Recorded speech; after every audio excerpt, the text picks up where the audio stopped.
should always be setting something higher than what you think you can accomplish. And if you meet the challenge, no one's going to just call someone out of the blue and say, I liked your look, we're going to make you the next star. It's like you have to be getting up and going where opportunity is. You have to take chances. Every year that I've been acting, loneliness, you keep people around you just to share in your misery.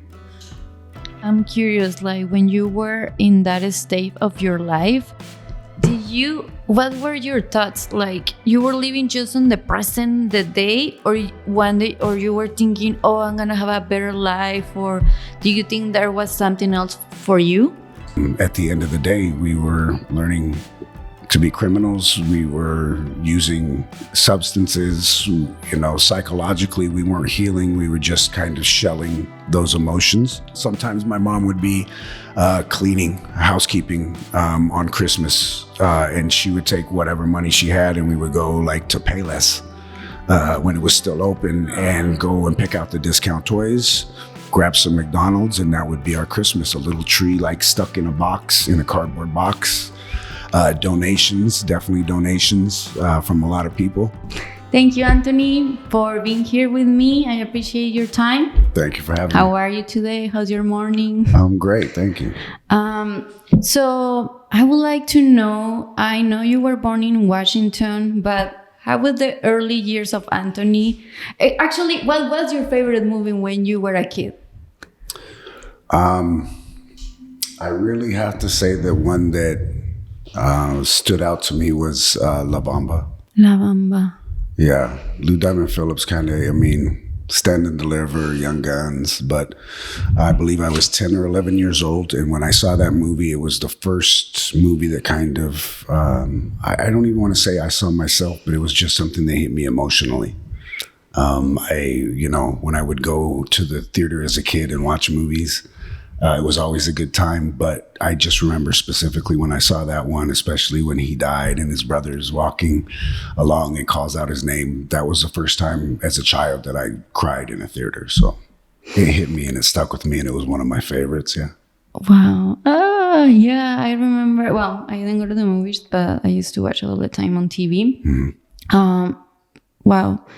And okay, so you were born in Washington, and then what happened? I believe your parents split when you were... Before I was born. I have one older brother. She was pregnant at the time, and due to the circumstances of that relationship, she ended up going up to where her grandmother was in Washington State. And while she was up there, she had me.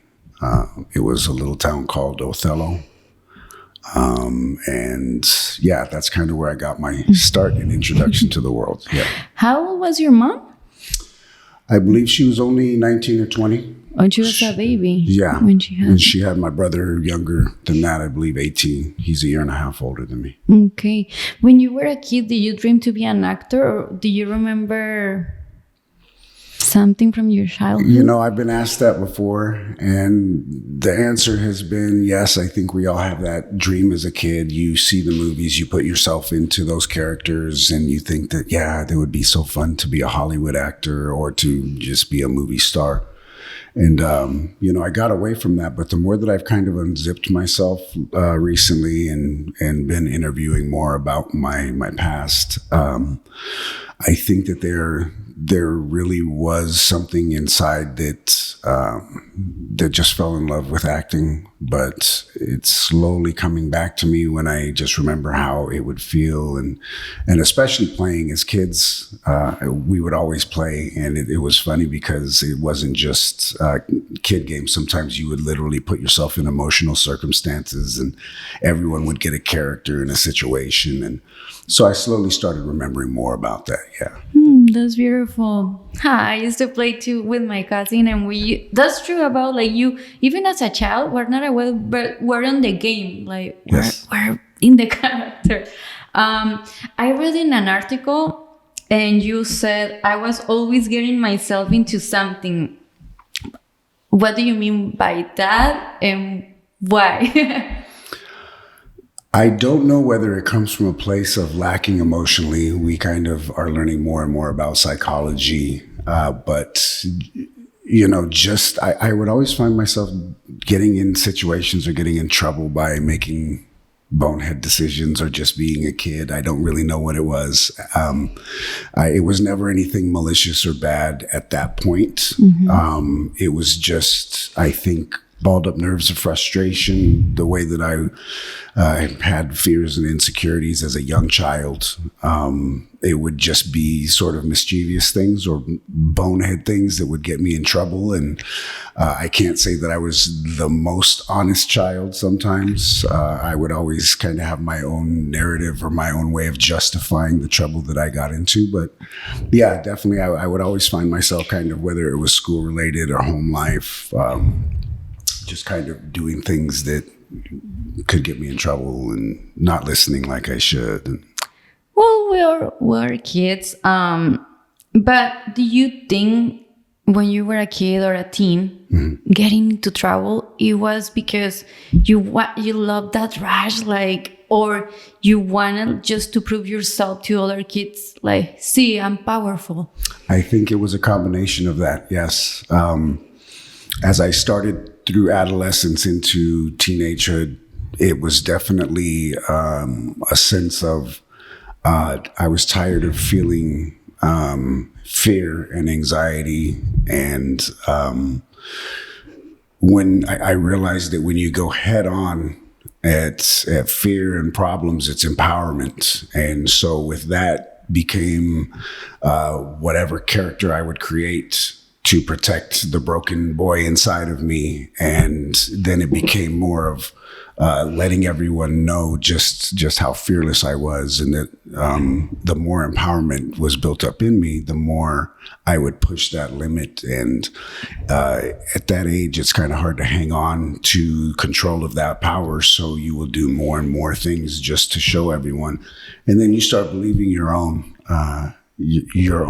actions and your own, I don't know, machismo, that like you can handle anything and you don't need anybody, and whatever it is, I can handle. And if anyone thinks differently, then I'm going to show them that by being crazier than they are. Did you remember an experience from those years that you can share with us? Starting out, I believe maybe 11 or 12 years old, I do remember going into a new school, and it was kind of like the tough kids, right? And the two kind of rebellious kids, and they had their tough group. And so we were out on the playground, and they were like, fight them, but not fight them, just like test of strength. And of course, it wasn't the leader. He was more my size, but his kind of bigger friend. And so we did this little like grabbing of hands and like push. And I didn't do anything really, but for some reason he lost his balance, tripped, but it made me look great. And at that point, I remember feeling like, oh, this is what it feels like to gain respect and to, show other people that I wasn't to be messed with. And they welcomed me in, and I ended up, for the time that I was there, I don't even think it was more than a year. But I was part of that tough crowd and started realizing who I was. And, wow. And yeah. Wow. And I also mentioned, you mentioned something very interesting right now. Like it was also the mask to cover the broken child in you. Yes. I haven't done that book, but it's very interesting. The mask of masculinity. Masculinity, and it's very interesting because at the end, we as a women, we all have, for me will be comedy. Like I laugh about the other day a car hit me, ha ha ha ha. Yeah. That's me, because we all try to cope. And for you was like power and that like I'm this big man but also have a big heart. Yes. And that's what you learn as I believe it's that you get tired of your emotions being so fragile, and you don't like it because you know that that's what still makes you cry. I think that's why parents clash with their kids at a certain age, because the children realize that the parents are the only ones that remember when they were in a vulnerable state, and they don't want to reflect on that. So around 13, I remember you start discovering who you are. You start realizing what your culture is, your people, finding your place, the people that you associate with. And it was definitely around that time where I was formulating this invention that was a character that protected me. It would almost be split personality. But the face that you put on that is strong and doesn't take any shit, so to speak. Excuse my language, but that's kind of what you think. And the more that people buy into that, the more you use it, and the more qualities that you were born with, though, naturally, leadership qualities, those things that should be nurtured and shown the right direction. In my case, it kind of went off the rails a little bit. Yeah.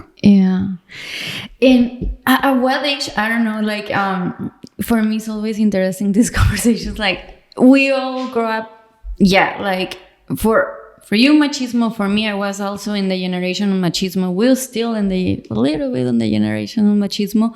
But when do you feel comfortable, or do you remember a moment when you feel comfortable talking about your emotions and the person who you are? I never really spoke about my emotions after a certain point in time.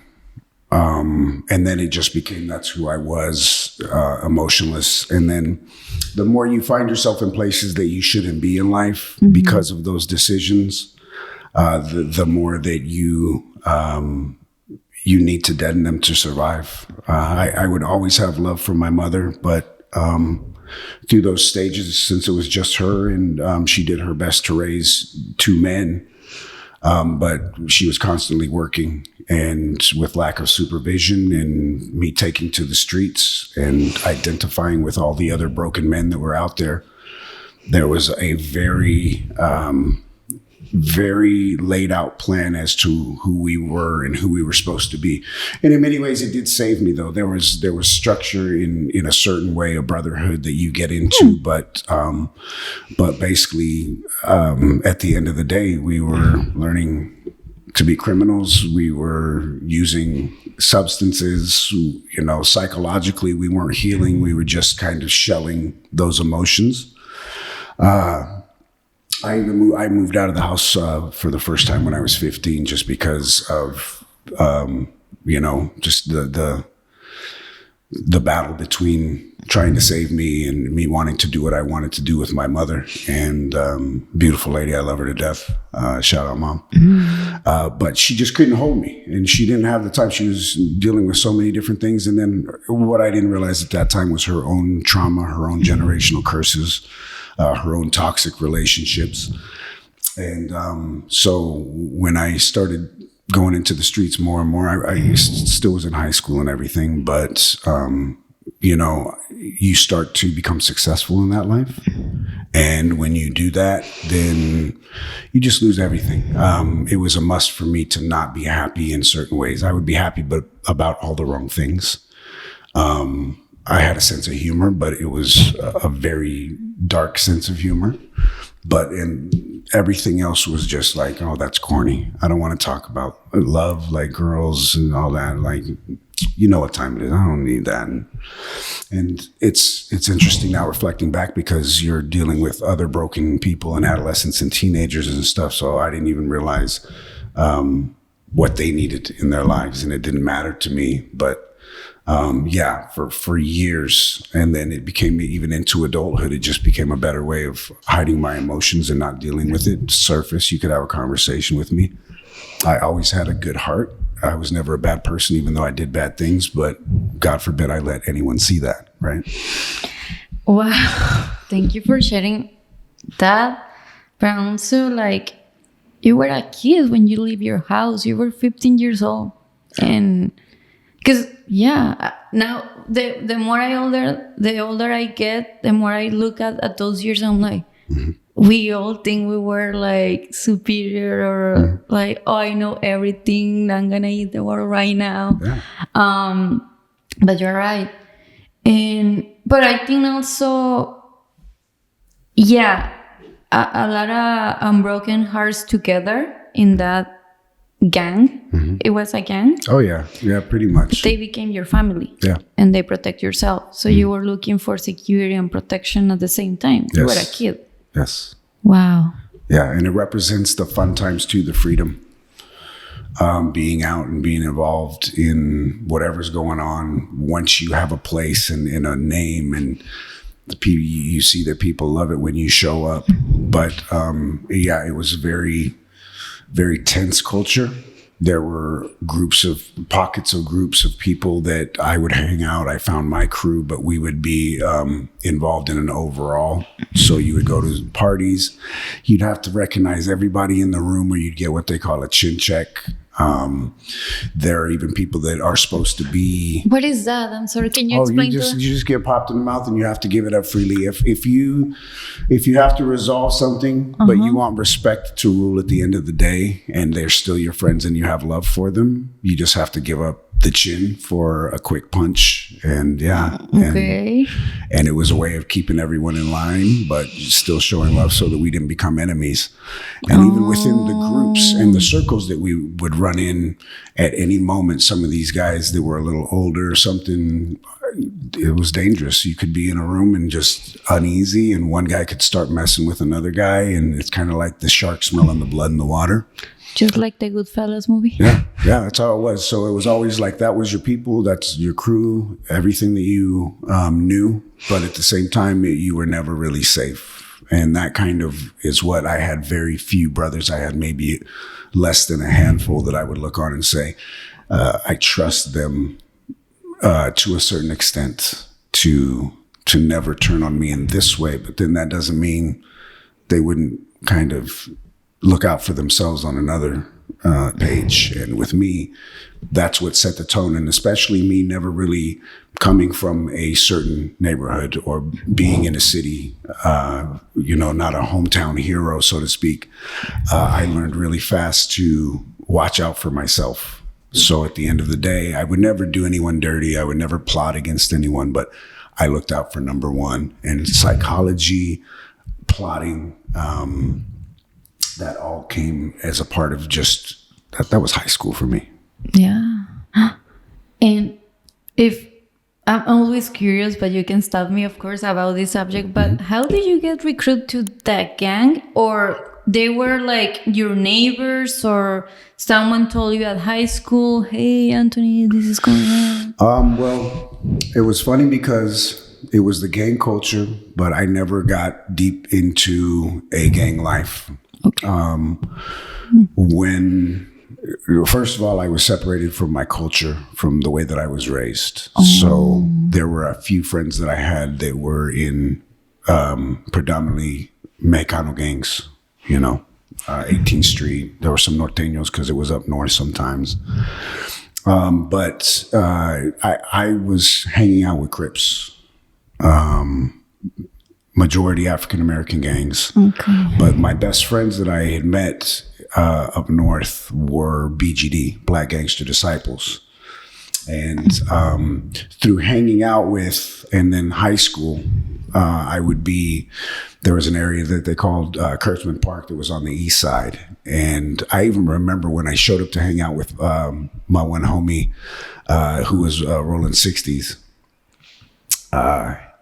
I showed up and I was blued up. I had, the flannel on, the headband. It was a specific color, or? Oh yeah, blue. Blue? Yeah. Everything blue. Yeah. But when I showed up, it was when I was first new in that area, and they shared the same area with those Black Gangster Disciples, Folks Nation, who a lot of them became really good friends to me, and that's who I hung out with and associated with. But I just remember hopping off the bus and looking around and knew, like, oh, okay, this isn't just their neighborhood. This is a mixed neighborhood, and they were the majority that ruled. So he kind of was like, man, come on, let's, go over to this house. Like, they were just a handful. But as I started to meet more people, I met my best friend, Arthur Brown, one of my really good friends, Tony Nelson, another friend, David Bellotti. And we ended up becoming, within that subculture, we became more of a rap crew, more of a gangster family. So we would always hang out together amongst there, and it would still bring out different racial tensions, you know. The way that I spoke would be just like they spoke. Some people that were in certain hangouts that we would be at would be like, "You hear what he said?" And one of the OGs would be like, "Well, if that's how he lives, leave him alone." Okay. Because I was always about like paying my dues, earning respect. And so not only along racial lines, because I would hear the conversations that were being had in the African-American gangs versus the Mexicans. And I saw the racism on both sides. But they were my best friends, and it was just enough not to be brought into it. I remember we would have an OG from like Compton Crips, Big Chill, and he was like, "Yeah, we feuding with them tacos." And whether my heart hurt a little bit or not, it was just enough not to be included in the tacos. Like, I was like, yeah, I'm y'all, you know.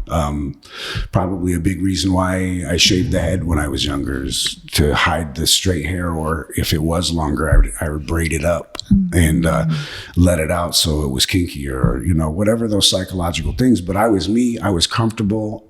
I was always wild. So it was never in question who I was. Some guys didn't like me, but that, you know, that wasn't a concern. Yeah. Mm-hmm. Wow. And is there where you started using cocaine and selling meth, or is when you moved to LA in 1999? So, no.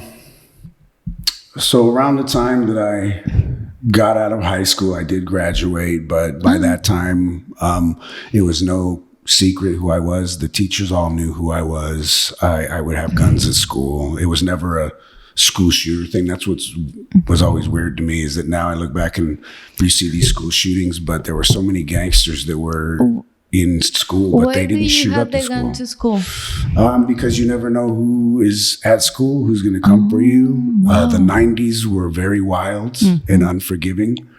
I had several friends. We've been shot at. We shot. Wow. You never fully know the damage that you do, but as you can only base what you do and what you're prepared to do on the darkest heart of the other person. So it was literally a little bit of ego, probably, and then a little bit of protection. I remember they would even try and catch me at school with it. And there was one time where I was walking back from lunch. The security guard was like, "Come here." And I had this bad feeling.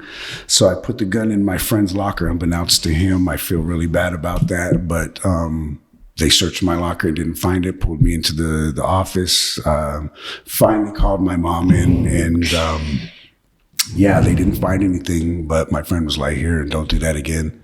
Because he wasn't involved in that type of stuff. He was just a really good friend that I had from high school, and he saved me. But so it was no secret who I was, and I was kind of getting tired of just all the drama that would come with it. So around 17, 18, I saw a movie. Once again, those were them in impacts at certain moments of my life. There was a comedy called PCU starring Jeremy Piven. And it was a comedy based on political correctness, and at that time, how you would have the different groups, the militant groups, the hippies, the conservatives, and just that whole interaction. And the narrative was basically like all the 80s movies that I loved, like Caddyshack and, you know, just stuff like that, where it was us against the system. It was the partiers. It was the anti-establishment. So I loved that. And I said, my brother was going to WSU at that time. And I said, guess what? I'm going to go and audit, even though my grades weren't the best and I really didn't pay attention in school. I want to live that college life. I see Animal House and it looked so fun. And so I packed up my stuff. And for that year, I went up and I figured in it, like, I'm going to do this. I'm going to get a degree. I'm going to go to a major university. But I ended up partying. I ended up selling weed. I ended up drinking, living the life. But I loved it because it was nothing but a whole mini city of people. Every apartment complex, every square inch was kids your own age going to visit the dormitories, messing with the girls. it was beautiful. I got to know the white frat fraternities, the black fraternities.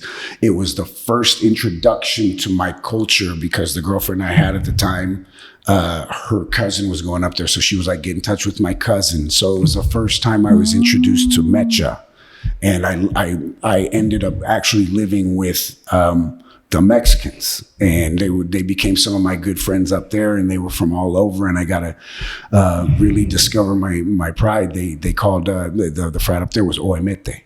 What's the name? Oemete. Oyemente? Oemete. Okay. And so I had one of the off-campuses housing where they lived, 3 of them lived with me.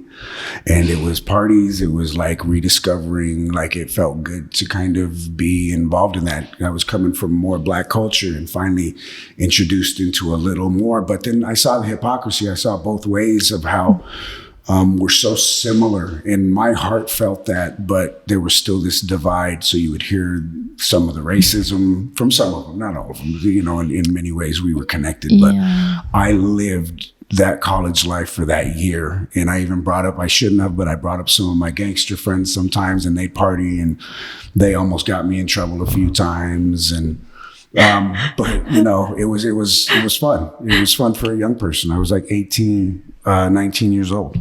That was a nice experience. Before we close this chapter, going back a little bit to high school, and you said everybody knew who you were. Yeah. What was your relation with your teachers? They were afraid of you?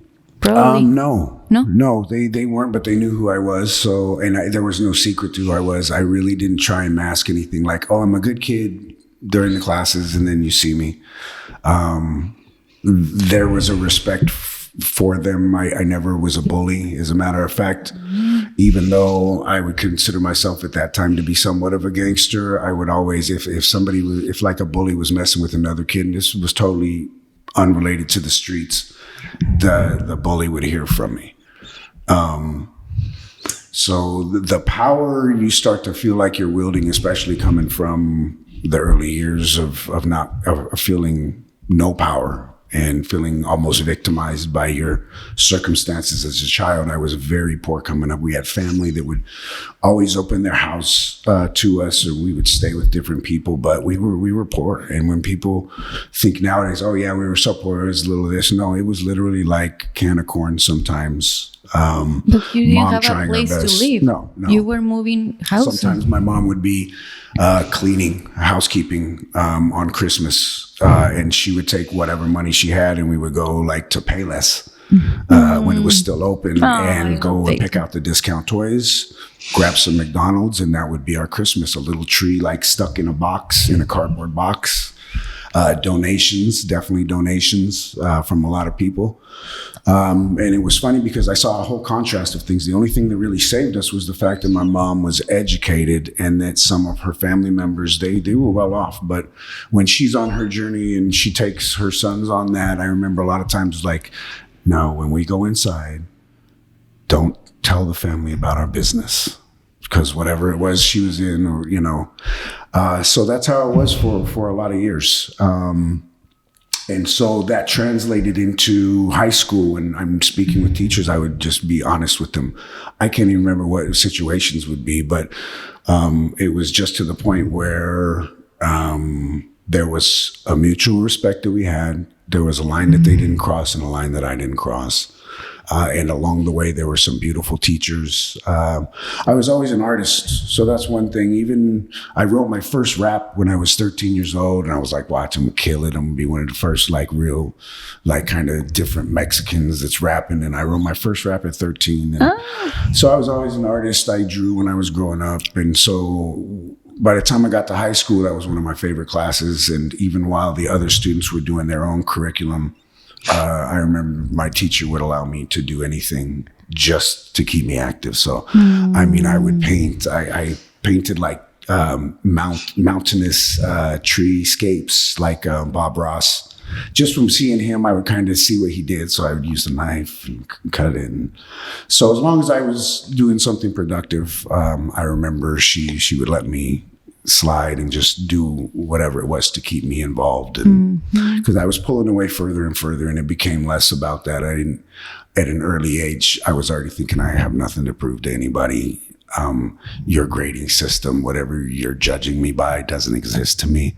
That's not in my world, and my world is higher than that. So, and I always thought that it would be, you know, rapping and acting did come in kind of when I would think of, oh, well, when I'm a famous rapper, it's going to be like an Ice Cube or an Ice-T or something. But then then I'll do some movies, and, you know, that would be it.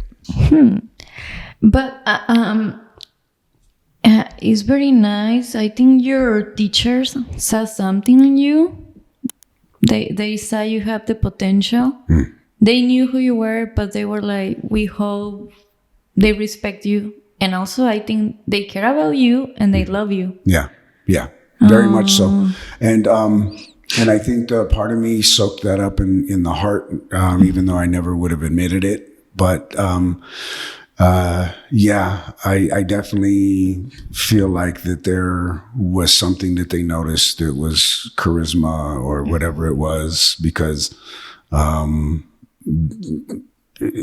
I should have been one of the ones that they gave up on as far as what I saw.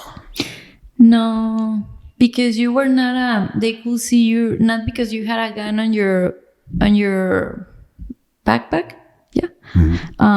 It means you were a bad person. You were just confused. You were a kid.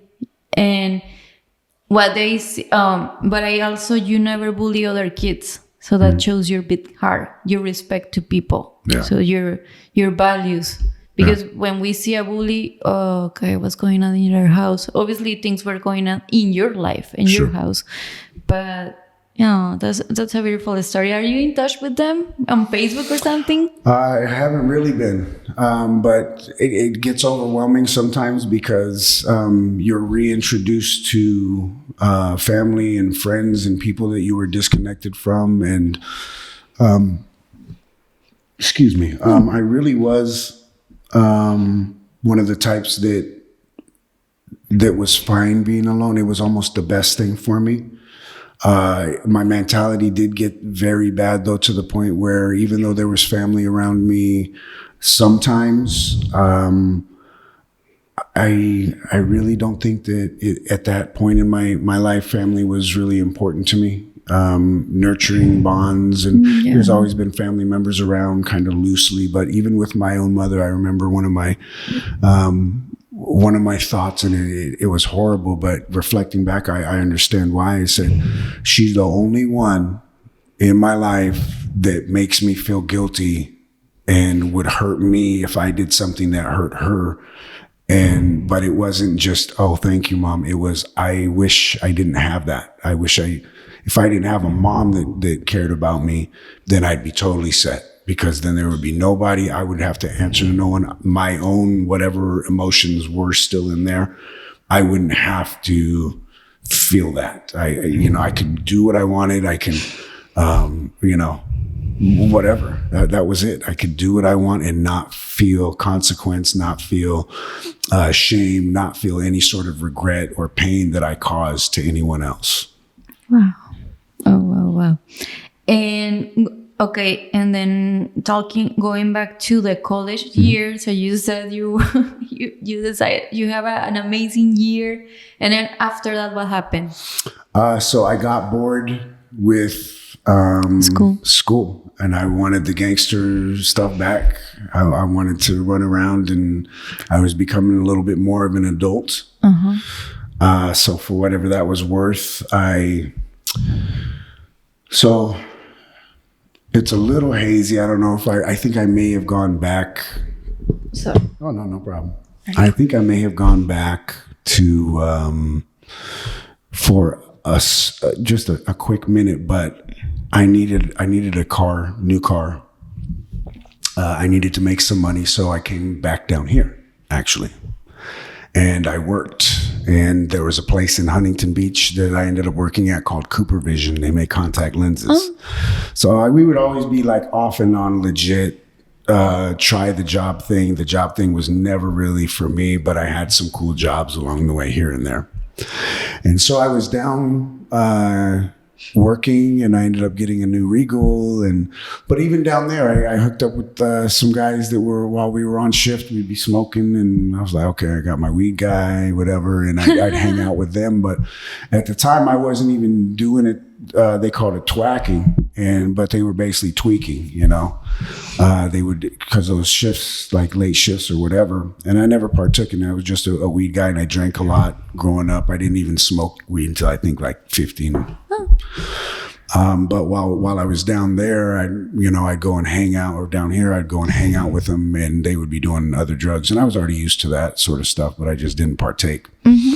So it was my big plan. I'm just going to get this money, and I'm going to head back up north. Everything's going to be gravy. And when I got back up there, everything just kind of fell apart for me. The relationship that I had, based on a lot of how I was acting and just wanted to be free and hang with the homies, I thought it would be going back for my girlfriend and kind of, taking life from there.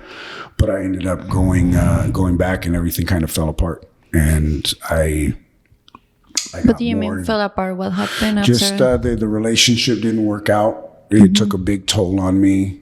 Even the environment and the people I associated with when I got back, things were different. We weren't kids anymore. We weren't in high school.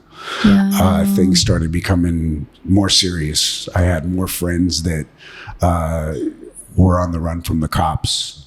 Some of them were getting arrested and going to jail. Some of them were dying. Wow. And my mentality shifted, and it became even worse. And along with being jaded as a young person, 18, 19 years old, you start to say, F the world. I'm going to go even harder at what I did. And to be quite honest, that whole year and a half was a complete blur to me. It was a mix of memories that I have.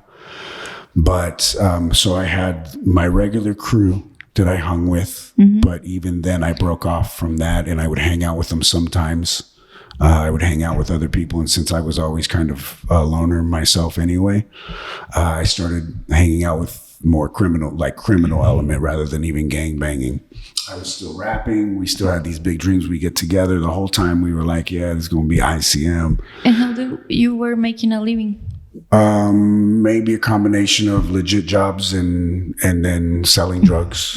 I was never a kingpin. These guys like rapping, and they always say like we're making racks and stuff, but we were street guys. We made enough to survive. Sometimes you would have a lot, and then you would blow it, and then other times you wouldn't have anything, and you're out scrambling, and God forbid you didn't have to rob anybody or go out and take to the streets. But I went further and further in, and I found myself kind of running with loose crews of criminals. They would, we would have people go and steal ephedrine, Sudafed from the stores. And then I started learning more about because at that time I would do cocaine a little bit here or there. I would sell that. The place that we were at too was kind of a hideout for criminals. One summer there was this young, quiet blood kid from Sacramento, and the feds came down and picked him up, and we didn't even know. There was another blood kid from New Orleans. One of my good friends, LaShawn, he was a vice lord from Chicago.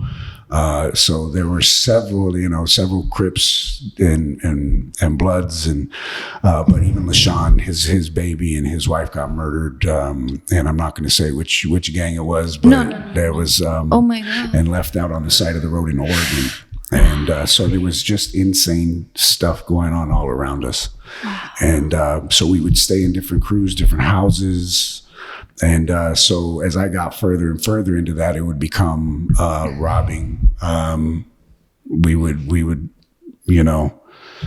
steal stuff and go sell it, and whatever the money was. I carried a pack of Newports on me and a pack of Camel, two different cigarettes all the time, because I didn't know which I felt like smoking, and I was constantly drinking.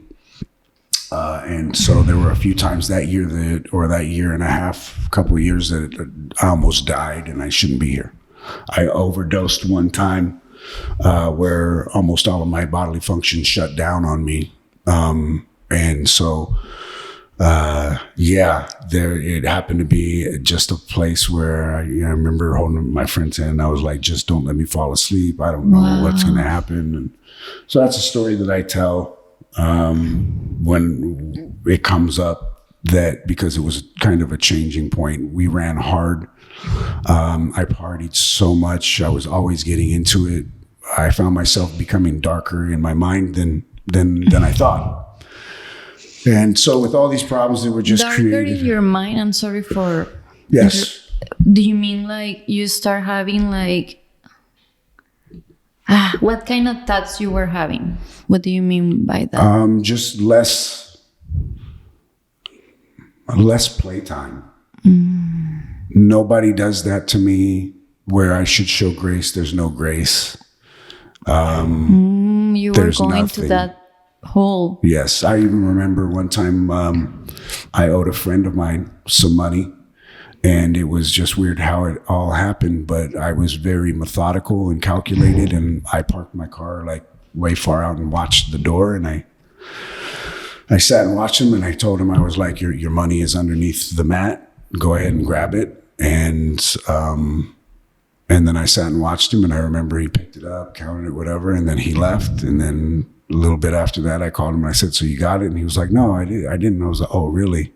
Okay, that's funny because I sat and watched you, and now you're lying to me. And so things became, the stakes were raised. Like you said, it wasn't playtime anymore. And times were desperate. So even friends, they were switching up, and so things were becoming more cutthroat. The circumstances were becoming more real. The conflicts were becoming more real. And then just my mentality and tolerance for things started to shorten. And so the change was, though, around all of that, I was in a trap house. And I don't even know half of these characters. I don't know how we met. I'm like, my memory is so blurry on some of these. Because you were in parties sometimes. And I've been in parties, I mean, not under drugs and just under alcohol, but it's still something. But, I mean, and you are right, but you see people like, how long this person has been partying. Yeah. So maybe that happened to you. Yeah. Well, it wasn't even partying. It was just my lifestyle. Day in, day out, I would wake up and start drinking. I would have 40s. So a lot of it is big alcoholic haze. I would just link up with certain people, and if they were doing drugs, we'd be doing drugs, and they knew who I was eventually. So those that weren't using me would at least be around for the ride, and so on and so forth. Loneliness. You keep people around you just to share in your misery. And so relationships, people that I had met, flashes of people that I don't even know how we connected. They didn't last long in my life, here and there, but that was just who I was at that time. And I would still have love and grace from my homies. But yeah, like I said, it was a changing point because I was sitting in this trap house with dope heads around, and I had just sold to maybe, I think probably the leader of the trap house, you could say, and a big, crazy tattooed dude. And I saw him, I was just sitting here kind of doing my thing, drinking in my own world, and I saw him slamming the dope in between his toes, and I just had this epiphany. I was like, what are you doing here? I knew I wasn't in great shape. I had lost a lot of weight. I knew that I couldn't keep on that road much longer. You're going to get caught. Luckily, I had only done maybe a few days or some overnights in jail, so it was nothing big. And I always liked the Soft Sopranos. Paulie Walnuts always said, in my book, you get points for staying out of the can. So that's how I looked at it. It's like, you know, I didn't have a long jacket or record or anything. So I went to my best friend, and his grandmother always used to let me in. I'd show up at these random hours and knock on the window just for refuge because I didn't have any.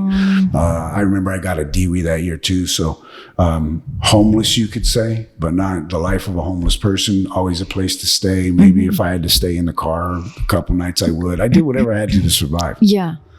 No family. My family was down here. And So he let me in. I told him, I was like, bro, it's going to be death or jail. We got to get out of here. And he was always off or on too. They knew the Browns in that city, and he even did some jail time with his dad, and they have stories beyond me too. But he was legit at that time. So he was working, and I was like, let's go back down to LA. And so luckily his uncle was living in Orange at the time. My mother was in Costa Mesa. So I was like, so we grabbed his last paycheck. I turned it into drugs. We flipped this one last thing. There was a few people maybe that we saw, but other than that, we disappeared. I was like, I'm done. But sounds like, for what I see on movies and things like that, right? That's just the fantasy here. Like, when you are part of that life or a gang, you don't leave. You don't have the right to say, oh, I quit, thank you, bye, I'm moving. No. So you were kind of blessed and well, that's what was a blessing, is that I chose a street life that just happened to revolve around gang culture, but I never belonged to any gang enough for them to say you're not leaving, or we own you. And even more than that, my own crew, the guys that would be around. It was just kind of like you start realizing things.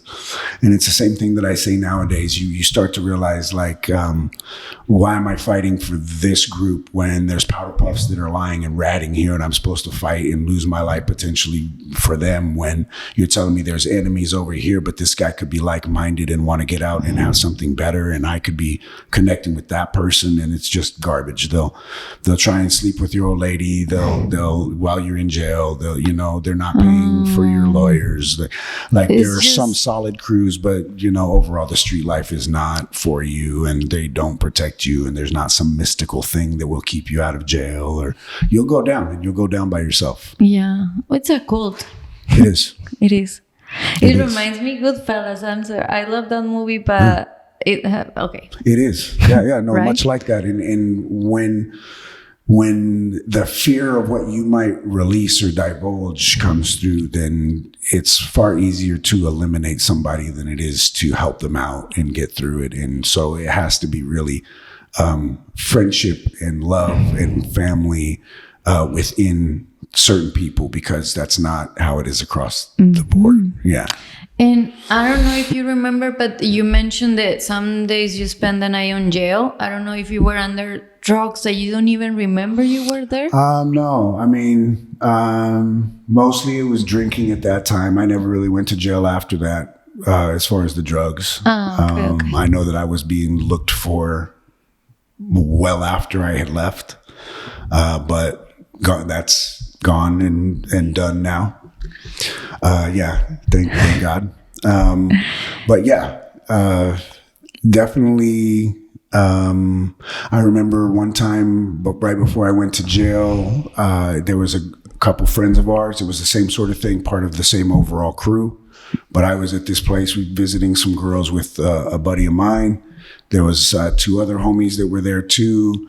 But then my buddy and one of them start kind of talking crap to each other, and it ends up turning into more. And these two are literally fighting throughout this girl's whole house, falling into closets, breaking stuff. They would be like in the middle. They'd fight so hard that all of a sudden they'd both be out of breath.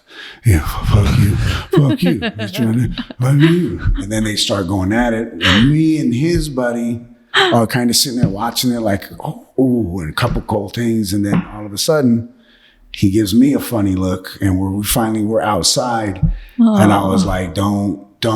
And he did. So he goes for me like it's supposed to be this 2-on-2 thing. And I still have to this day, right up here. You can even feel it right here. Right where my fingers are. I can feel it. Yes, I can feel it. So he hit me on top of my head, and that's where that knot stayed for life. But I wasn't to be messed with either. So I rolled him up, and I found that little pocket and just started thumping him. And so that happens. That was it. It's just life in the hood. And then I go into jail to serve my time. And I walk in, and it's my friend that ended up fighting with me. And I didn't really know how to approach that, so I just stayed quiet. It was a full cell. It was county, so, you know, we're all in the 2-tier. And I didn't find out till later, but he was about to be transferred out. But he came down, and I loved it. I love this type of stuff. He was like, so, man, we good? Like, we thought all that. And I was like, in my heart, I was like, yes, please. I've been waiting for that. I didn't want to come in here and fight. Yeah.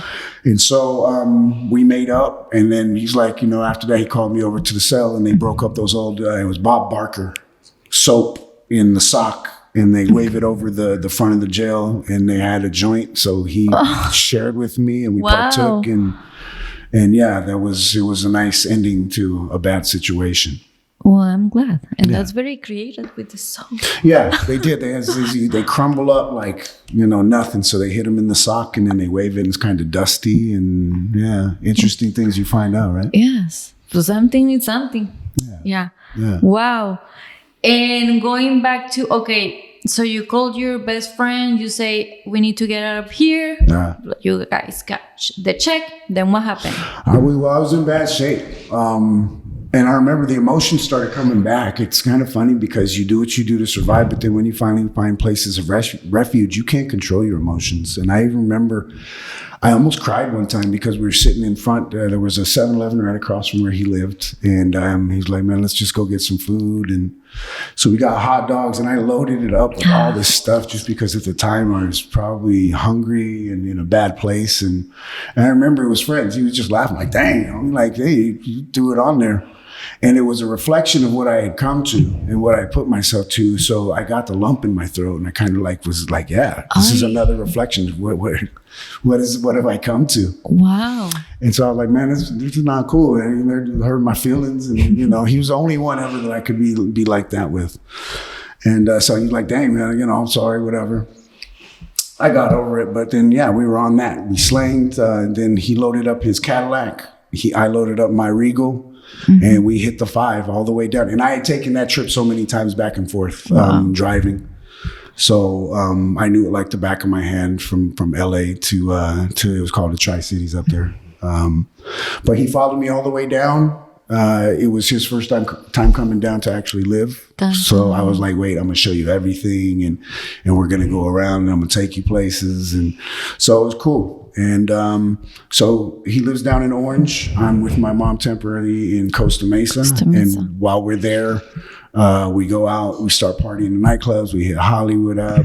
I'm just showing him everywhere. We're mapping it out. I said, you got to drive it. You got to drive to Orange County. So we would do that. We would always do that. And so he gets over there.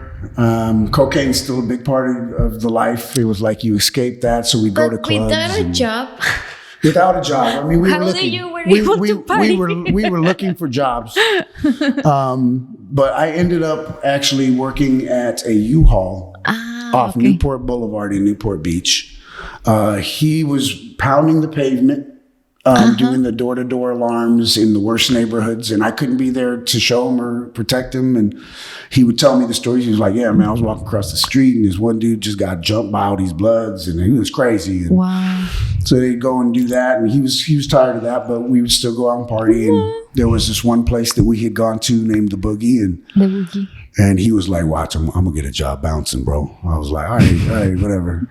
And sure enough, I'm down at U-Haul one day, and I was aware that he had been bouncing. He was like, hey man, homie just left, so if you want a job bouncing, come on. You know, I was like, well, if it's for sure, I'm done. This is dope.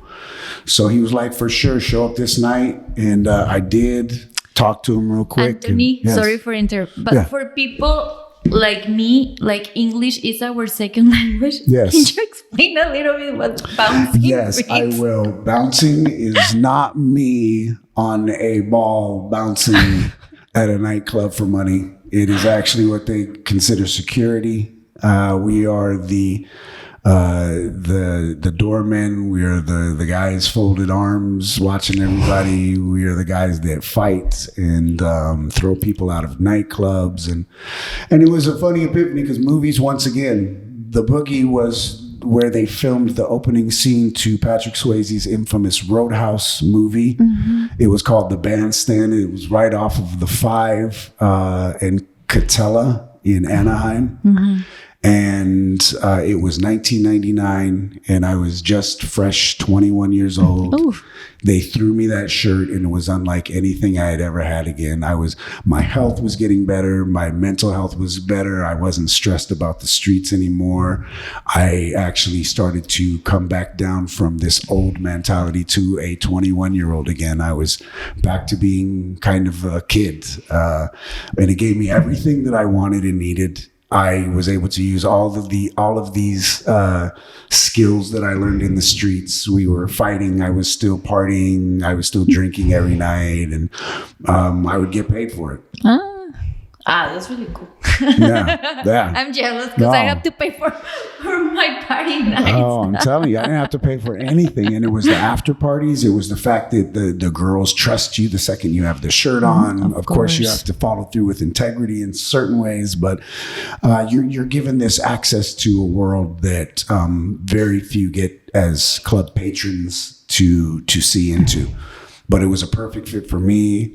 I've always grown up around a diverse group of people, and so there were bouncers, there were country guys, there were, different ethnicities, there were different backgrounds, but we all shared the same thing, that we were tough guys, and it was just a perfect fit. Yeah. Perfect fit. Yeah, no, and also I'm pretty sure what you were thinking when you were working at the U-Haul. Do you feel like you were putting in a little box like, I don't belong here? Yeah. And I don't like jobs that put me in the position to potentially endanger someone's safety. So we would work on trucks, or you would refill everything, but at the same time I didn't want to be responsible for, even if it wasn't my fault, putting someone out in a truck, and if they had an accident. I remember one time, it wasn't related to that, but it was just a funny story that one time you just hear the little inside things, and the guy got a trailer, and he was pushy and impatient, and they were like, whoever was behind the counter was like, well, would you like the insurance for that? I don't need insurance, just give me the keys so I can get out and go. And the second he pulls out, he gets into a wreck and bought the trailer, and so I didn't mind working there. It was definitely not something. I was still like, I'm going to be a rapper. Let me get this money. I'm down here, something's going to give. And this is what I want to do. I was actually, before I joined, went to the nightclub, I was pretty close to getting like my own store and being a manager. What I did love though, was when I'd get to transfer trucks from spot to spot, because it was freedom. I'd just always been a free spirit. I love getting out and driving. So I would drop off a trailer, a truck, take that to another place. And so that was cool, but I had no problem saying bye. It was, they were a great group of people. I got along with some. We went out and partied. There were younger people I got to meet, but I just knew that bouncing, because even then I was like, well, do I want to be a bounty hunter? Do I want to, what dangerous jobs? There's categories for bouncers? I'm just saying there's just different jobs for tough guys. Okay. And if you want to pursue that, you're thinking of that, but it just happened to fall in my lap, and I was really good at it. That particular club, they even have, you can look it up. It is the police, the Anaheim PD, had a task force that was involved in bringing us down. And the owner was, his name was Jack Wade. I love him to death. He has passed on. Oh. But he gave us our opportunity and our chance and our start. And so the acronym or the title of the police report that you can look up is called When Jack Met Sarah, S.A.R.A. And that was their task force, because in the report, 1999? It was 99 to 2006. They finally closed us down in 2006. But if you read in the report, you will see that they reported that most of the security staff, the bouncers, were involved in a lot of the criminal activity and just investigations that were going on. And that was my... That was my years, and we would still be involved in everything. We would do the search lines. some of these guys would come in with guns and didn't want to go home in cuffs, and drugs flowed, and we knew who to ask for anything. And I became a manager there, and literally within 99 to 2006, I had racks in the safe, thousands just racked up. I can fly anywhere I wanted to. I bought my own music studio that we had on our second level, me and my friend. So we moved out of, it wasn't mom and uncle anymore. We had new cars. We were paying the bills. We were living our dream and our lifestyle and bouncing. We were always at the party.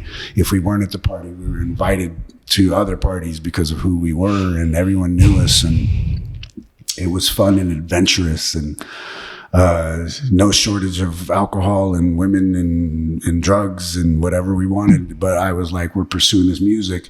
And literally, even one of my friends from up north, we brought him down. I was like, come on down. We let him stay on the couch. And so it was like old times again. And, so we were living the dream as far as that period. Yeah. That was the dream. Younger, 22. Yeah. Because you started at 21, 22, 20. Yeah, who doesn't? Mm-hmm. So that was nice. It sounds like you can write a movie, a script for a movie or a book. I have actually written the first script, and it's solely based on the years that I came down and to bouncing at that particular nightclub. Mm-hmm. And after that, I still bounced at nightclubs and did other graveyard jobs and everything. But the club had to close, and my circumstances had to change for that to happen. So 2006, they closed down the club. I had great credit. I had money, but I also had a new baby on the way, dun, dun. A new stepson. I underestimated completely what it took to raise a family. Mm-hmm. I was in no position mentally, emotionally to be a good husband or a good family man, even a good father. So from 2006 on, it was the beginning of a whole new chapter in my life.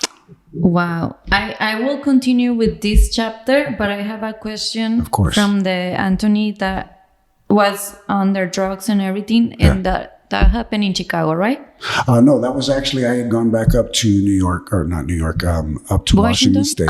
Okay. So growing up, Chicago, Hartford, Pittsburgh, that was pretty much tag along with my mom on the road growing up and getting to the stage that I was. Okay. So you see a lot, you meet a lot of interesting characters along the way, but there's this feeling that still sticks with me to this day about the East Coast, big urban buildings and streets. And I still have memories of what that felt like, and seeing you realize the different class levels, you realize what money brings and what it doesn't. And so by the time I came back to the West Coast, that's when I started to come into my own and who I was. And primarily that was it. It was up and down Washington, California. Okay. So I'm curious, like when you were in that state of your life, what were your thoughts? Like you were living just in the present, the day, or one day, or you were thinking, oh, I'm going to have a better life? Or do you think there was something else for you? I always did. I've been fighting against poverty my entire life. And in my mind, even if I didn't know how I was going to get there, I was like, oh, I'm going to be a rapper. That was it. That was as far as it goes. But it still in my mind is always like action. You need some action to get you there. But who cares where that comes? It's going to come. The day where the day carries me will lead to another day that's going to carry me somewhere else. And so you can say, I guess I didn't want to even believe that a higher power was watching over me, keeping me alive. But I mean, deep down inside, I knew it. Even though outwardly and verbally, I would be like, yeah, I'm a heathen. And anybody that, if I'm going to hell, I'll go to hell with all these people that love me, who were here for me. And I was really arrogant. I wasn't raised in the church or anything. And but I guess along the way, in reflection, you look back and you know that there was a higher power carrying you towards something. But it was always going to be a rapper.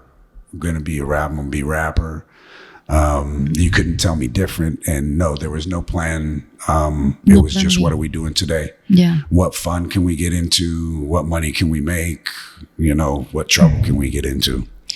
And just to close that chapter of your life, we forgot to mention that story, like the overdose. So what happened?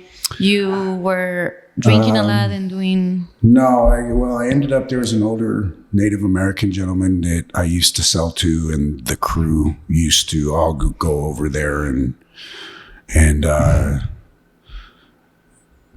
I don't know if what he prayed over me but he watched over me. And, you know, I don't like speculating on things, because there's definitely in my mind, in my experiences, a battle between good and evil and darkness and light. And, you know, whatever it was miraculous. Whatever it was, whatever the change, whatever having the friends around, whatever that moment in time, I fell asleep. I woke up rested. My functions came back. Wow. Okay. But in the moment of that, it felt like it was one of the trippiest parts of a movie that I'd ever been in my life. And so that's why I don't speculate on, especially now and the things I believe in. I don't speculate on spiritually what happened. I always think that overall God has everything. So even the things that people argue over and they give up everything, this energy and the connection and all of this. And I'm like, well, yeah, that's right. That's because God made everything connected and energy. And so everything underneath that. So that's why I'm open-minded and I give warrant to things that we don't understand. But I believe that, there is definitely a creator that made everything perfect and beautiful and calculated down to numbers that we can't even think, but it's because this whole world works. And if you have a calling on you or you're set apart for something, it doesn't matter what goes on, you will be protected. You will be carried through something so that you can live to tell that part. And if it wasn't, then we would all be gone to whatever our downfall is instantly, you know? Wow. Yeah, that's beautiful. That's true. Okay, so let's go back to thank you for sharing. Yes, my pleasure. My pleasure. So you are gonna be a father. Yes. Then what happens? Like, is it like studio? The money starts going, all these racks, you know, because of course I finally cut ties. I can't be a young man playing with my best friend. So it's like, hey, guess what? You know, time to move out. Our friend, I tried to help him out, who came down, but you know, he, for whatever reason, decided to go back. It was very difficult. I found my self-confidence was taking a hit. I felt the frustration of being inadequate to be a partner to somebody, let alone take care of children. My mentality, my mouth. It was one of the worst though. Like from where I was at, I often equate it to a normal man that just says, yes, I just want to be good. That just starts out at a level 0. I was a -10 mentality. Nobody told me what to do. My attitude was bad. I would, talk my crap. But you didn't have a family structure. You didn't have a role model by then. Yeah. So there was love. So, I don't want to say that I was walking around grouchy all the time, because I didn't. I still always had that thing, that loving heart, that, the smile. If anything, that's the thing that kind of irritates people sometimes, even to this day, is I still kind of have this boyish, bouncy thing about me. But definitely the insecurity of where life would go enhanced all the negative qualities. And I was, I was a little overweight, because bouncing, you had to, for my size, to not get tossed around. I had a little weight, bald head. Everything I wore, from the socks to the cholos to the shirts, were black. And I did that for years. That was just my life, my lifestyle. But they start to change you.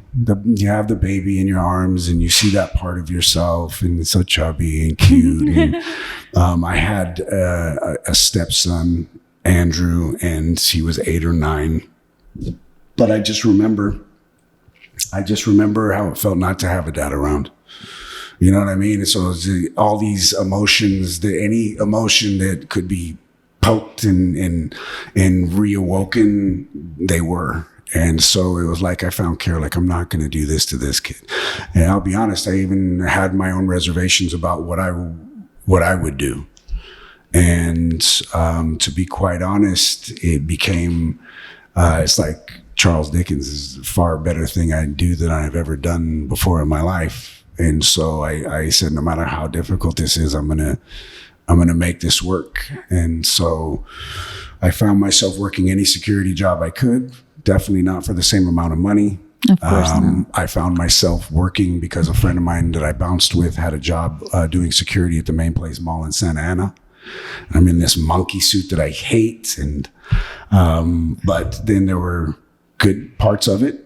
I was able to go and work an Oscar party, and we got in suits, and I got to go do security there. But then you see the stars that you watched growing up. You see people that were like, and it was never far away from me. I was always like, this is attainable. So I never starstruck, but just a reaffirmation of like, I'm not supposed to be on this side. I'm supposed to be on that side of it. So I worked whatever jobs that I had. Luckily, through just the journey that I had and connections that I had, I was able to be mentored by people that were successful in business, not just entertainment. Okay. But there were still people placed in my life that allowed me to have some wiggle room. The kids, I was like, well, Andrew, he needs to be involved in something.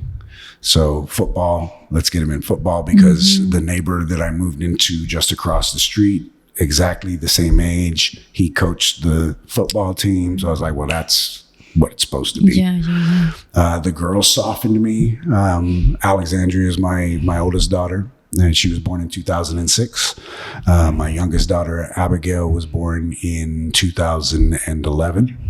She's 12 now. And so over the course of the years leading up to that, I said, you know what, this security stuff isn't working.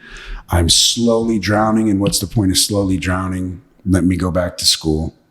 And I always say, white flag, I give up. Let me get a business degree. Let me be a square. Let me turn into this family man that they wanted me to be. And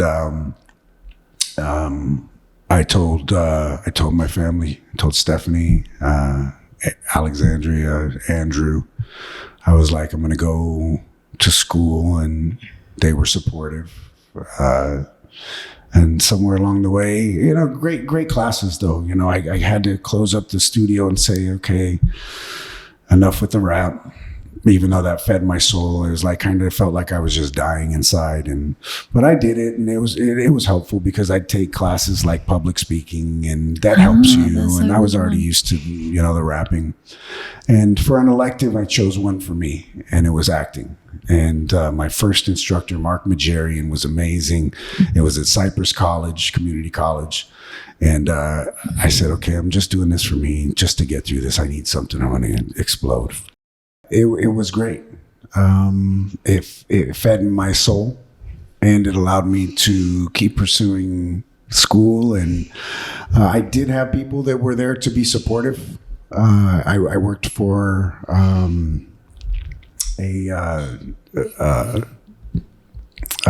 a company that was that did property management. Okay. And luckily they gave me some freedom. And one of my mentors, Paul, he said, go for the degree. And so over the course of that, I just started to realize that acting was where it was for me. And I didn't tell anybody because I was like, I know I'm supposed to be getting the degree. Not even your wife or your kids? Nobody at that time. Wow. I kind of kept it to the chest. And then finally, I studied, I believe I studied for a few years because I went to school around 2007. And then around 2008, 2009, I started feeling like, you know what, change of plans. I think that this is what I want to try. One last thing. Like I've already tried all these different things and I had this great, amazing life. So let me do this one last thing and let's see if I can make it work. So when I had studied as much as I could possibly study there, you kind of look for what next, especially from where I was at. It was like a big risk to start saying, let me start spending my money and time going to Hollywood. But I made that decision. And so then became, let me figure out how I'm going to do this and pull it off. So 2009, I finally told my wife, Stephanie, I said, hey, guess what? And surprisingly enough, support and love. That's beautiful. There was not it's funny because for the whirlwind that my life had always been, there was nobody in it that was ever, that was in my life that was supportive, or one of those people that understood who I was, that never believed in me. You know, they knew that if I was going to do something that I would do it. And so it just became a question of figuring that out. I told my son too, I said, watch, I'm going to start acting and I don't know how I'm going to do it, but I'm going to show you can do anything. And that helped inspire him because he's been graduated, but he earned himself a full ride scholarship playing football at Fresno State. Side note. But yeah, then it was figuring it out. And I believe God places people in your lives for a reason. One of the guys that I studied with, Lloyd, while I was figuring it out, he said, hey, now the classes are over. There's an acting studio that my family knows and you have to audition to get in. But if you're down, I'll roll with you. And so I was like, there you go. There it is. Mm-hmm. So we went to Bobby Chance's in Studio City, I believe. But we went that night, or the first night we went, and we did the audition. It went well. Mm-hmm. And from that point on, I was going to Monday scene studies, Thursday night showcases, Saturday emotionals, logging miles. I joined Central Casting. That was like the master degree, no? Yeah. And it was amazing because no matter how scared I was internally, it fed me. It fed my soul again. And it was just amazing. But I had prepared. I had studied, up to 3 years before I even decided to go out. In addition to who I was and being outspoken, I had some of the classes under my belt that helped me with public speaking. I was a little older, and rapping and performing on stage, I had that down. So I already had this character, and so it was beautiful. I was pursuing acting, and then it would just be like signs. This year, you're going to get on the studio set. And I would be driving by like, yeah, this year, you're going to get your union status. You're going to be SAG-AFTRA. So I did that. I would say 2009 to 2013 was just the pursuit of that. When I would do Central Casting, I would notice, they of course started me as the gangsters, the bad guys. But when I started in those acting classes, it reinvigorated me. It reinstilled the fight in me. I got my self-confidence back. I said, I'm going to leave the alcohol alone. I'm going to hit the gym. I'm growing my hair out. I'm giving these leads a run for their money. And so I started to change who I was from a physical and mental, emotional standpoint. And so within that amount of change, it was just doing background gigs. It was taking any job that I could get. And around 2012, 2013, I just got hit out of the blue. It was random, and a director had said, hey, we're filming on this series on YouTube. It's called Headshots. We're doing our second season. We have a role of a trap house leader, and he's got dialogue. Would you be interested? And I was like, of course. He's like, but it's tomorrow, so it's a kind of a crunch. Like, yes or no? Yeah. And I was up for anything at that point in time. Of course. Things were in place, and I just really felt like I was in alignment with my journey. And so I went up and did that. I did the job. It was really fun. You always love getting lines, even working background. Finally, you're like, I want the lines. I want to be in front of the camera. And then I believe about a week later, I just did the job. It was another gig on the reel, some more money. And then the director messaged me, and he was like, I don't know if I told you this, but if you're interested in joining SAG, this is a SAG production, and I can Taft-Hartley you. So I was in pursuit of the 3 background vouchers, but they were very hard to get. But I met a lot of great people to this day now that have all elevated up in that industry. So I made my bones there. But I was like, yes, of course. And so everything just fell into place. I was able to submit and join SAG in 2013. I was like, let me pay for this. There are so many people that will invest their time and energy and love into other people's vision and finances, but yet we don't do it enough on our own, you know? So I made the phone calls I needed to help me along that way to join, got the finances together, and I joined. And then there were several jobs, you know, even Kenneth Castillo. I starred in a film called La Guapa. And that one was a very beautiful story. But I hadn't had commercial success. It was mainly indie success and these people that took chances on me. And so 2013, I got booked for The Wedding Ringer, my first major film. And it was a beautiful scene that I got to work with Kevin Hart and Josh Gad. How many? I'm going to stop you there. Yeah. Because I have a couple of questions here before we move. First, how old you were when you took the acting class? And I don't care about the age. I like to, what is in your mind in that moment. I'm 35. Yeah. And for many years, I felt guilty for not having, I'm from Tijuana, so I was always comparing with my friends because when you are 22, you are done with college and you are traveling, I guess, even, and sure. I wasn't like that. So, but that's what I'm like, I don't care about age. It's just your mindset in that moment. Like, how old you were in that acting class? I was actually probably 26, 27. Yeah. And the kids in the class were younger than you? 18 years old, 19. Maybe there was a couple older people that were in the class older than me, but definitely understood that I was older doing this. Did you feel intimidated by them? No, I didn't. The insecurity was my biggest thing to get over. Coming from never having to answer to anyone, being in control, it was so hard those first years to know that I felt like I was failing at providing for the family, and I was floundering because for the first time in my life, I didn't know how anything was going to work out. And so the doubt but I had a grasp on some of the principles that my instructor was teaching.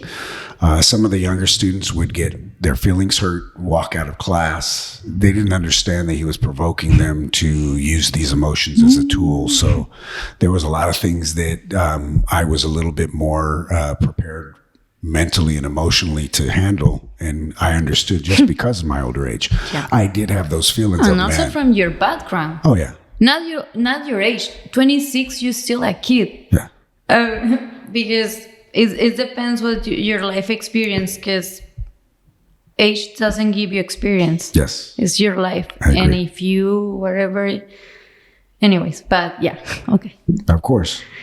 So I understood that he was just using the provocation to get you to emote, to get you to use hot choices, to get you to really be honest about who you are and your life and the experience you can draw upon versus the experience that you have to kind of make believe. But I just loved how it all encapsulated being present, being in the moment, being in the room, from your senses to your emotions.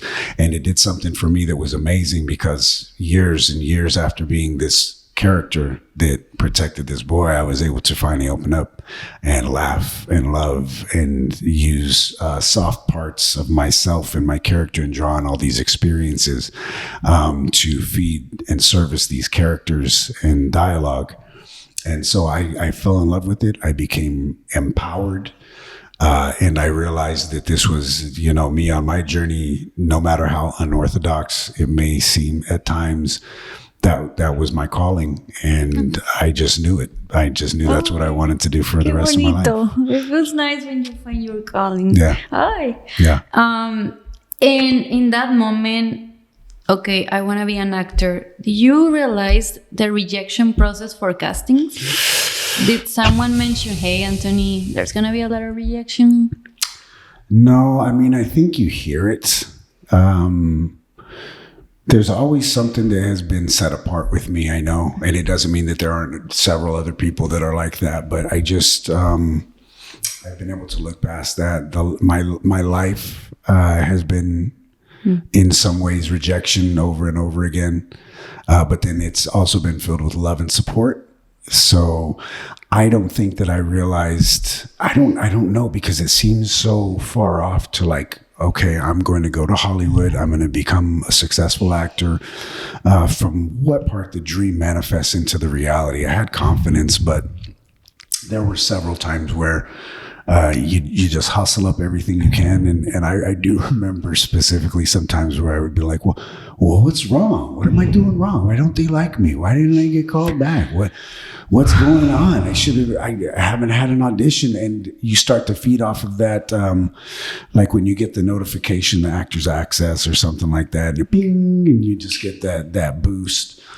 But it's kind of hazy to me what kept me going through it, because you're like, what was it that says I'm not going to give up? But I do remember that was the voice. It was always like, at what point does someone start thinking maybe this isn't for me? And I never had that. I had doubts of like, what's going on? What am I not doing right? What can I improve on? I'm tattooed for one.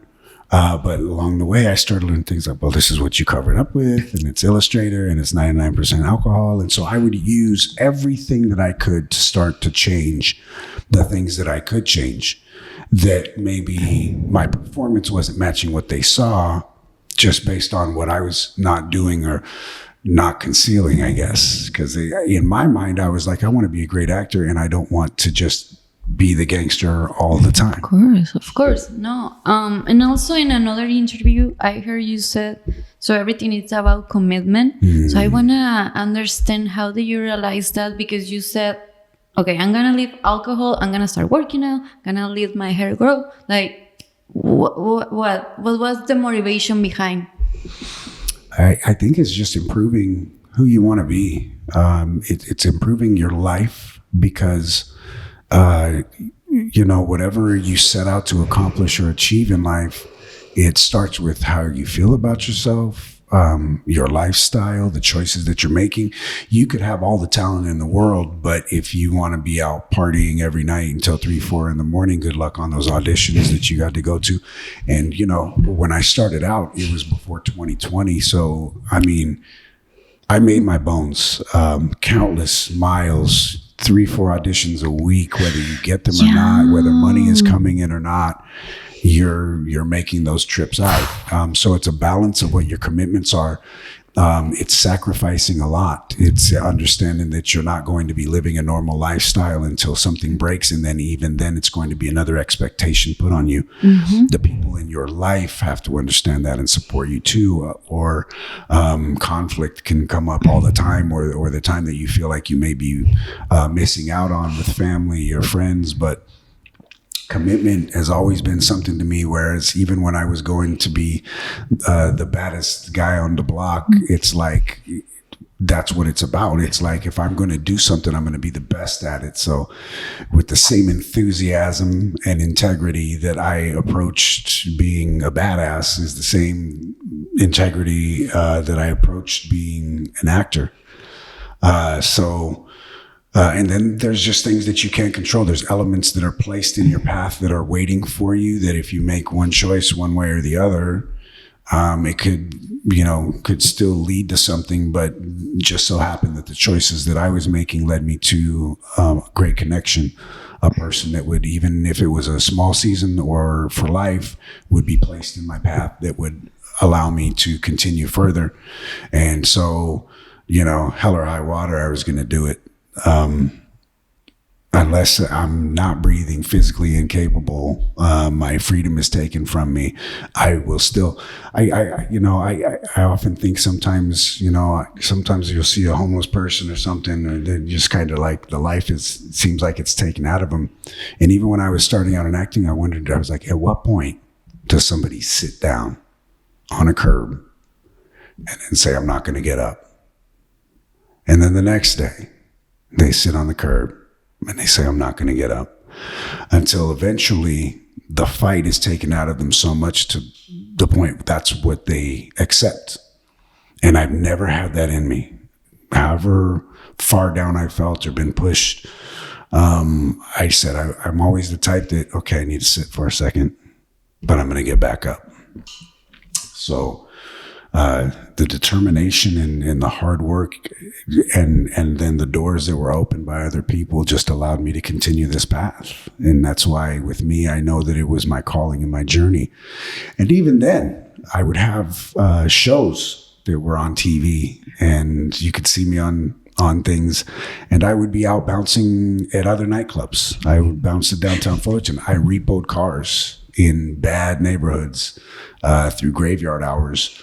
I would have, I would go to an audition, and then I'd hop in the truck with my buddy and we would be off for the night. And so I would figure out any way to make it happen. Yeah. And more because also you have responsibilities, you have your wife, you have kids, you guys had 3 kids by then, right? Mm-hmm. And it's a schedule and it's a school. And what if you miss something? Yeah. Your kids, I don't know, Christmas party, or they do festivals and things like that, so you don't want to miss those things. No, it's a lot of commitment, but it's a lot of love, and it's your calling. Yeah. And I love what you said, like, you never say what is wrong with me. Yeah. Yeah. When you say that, I feel it's when we're losing our faith. Mm-hmm.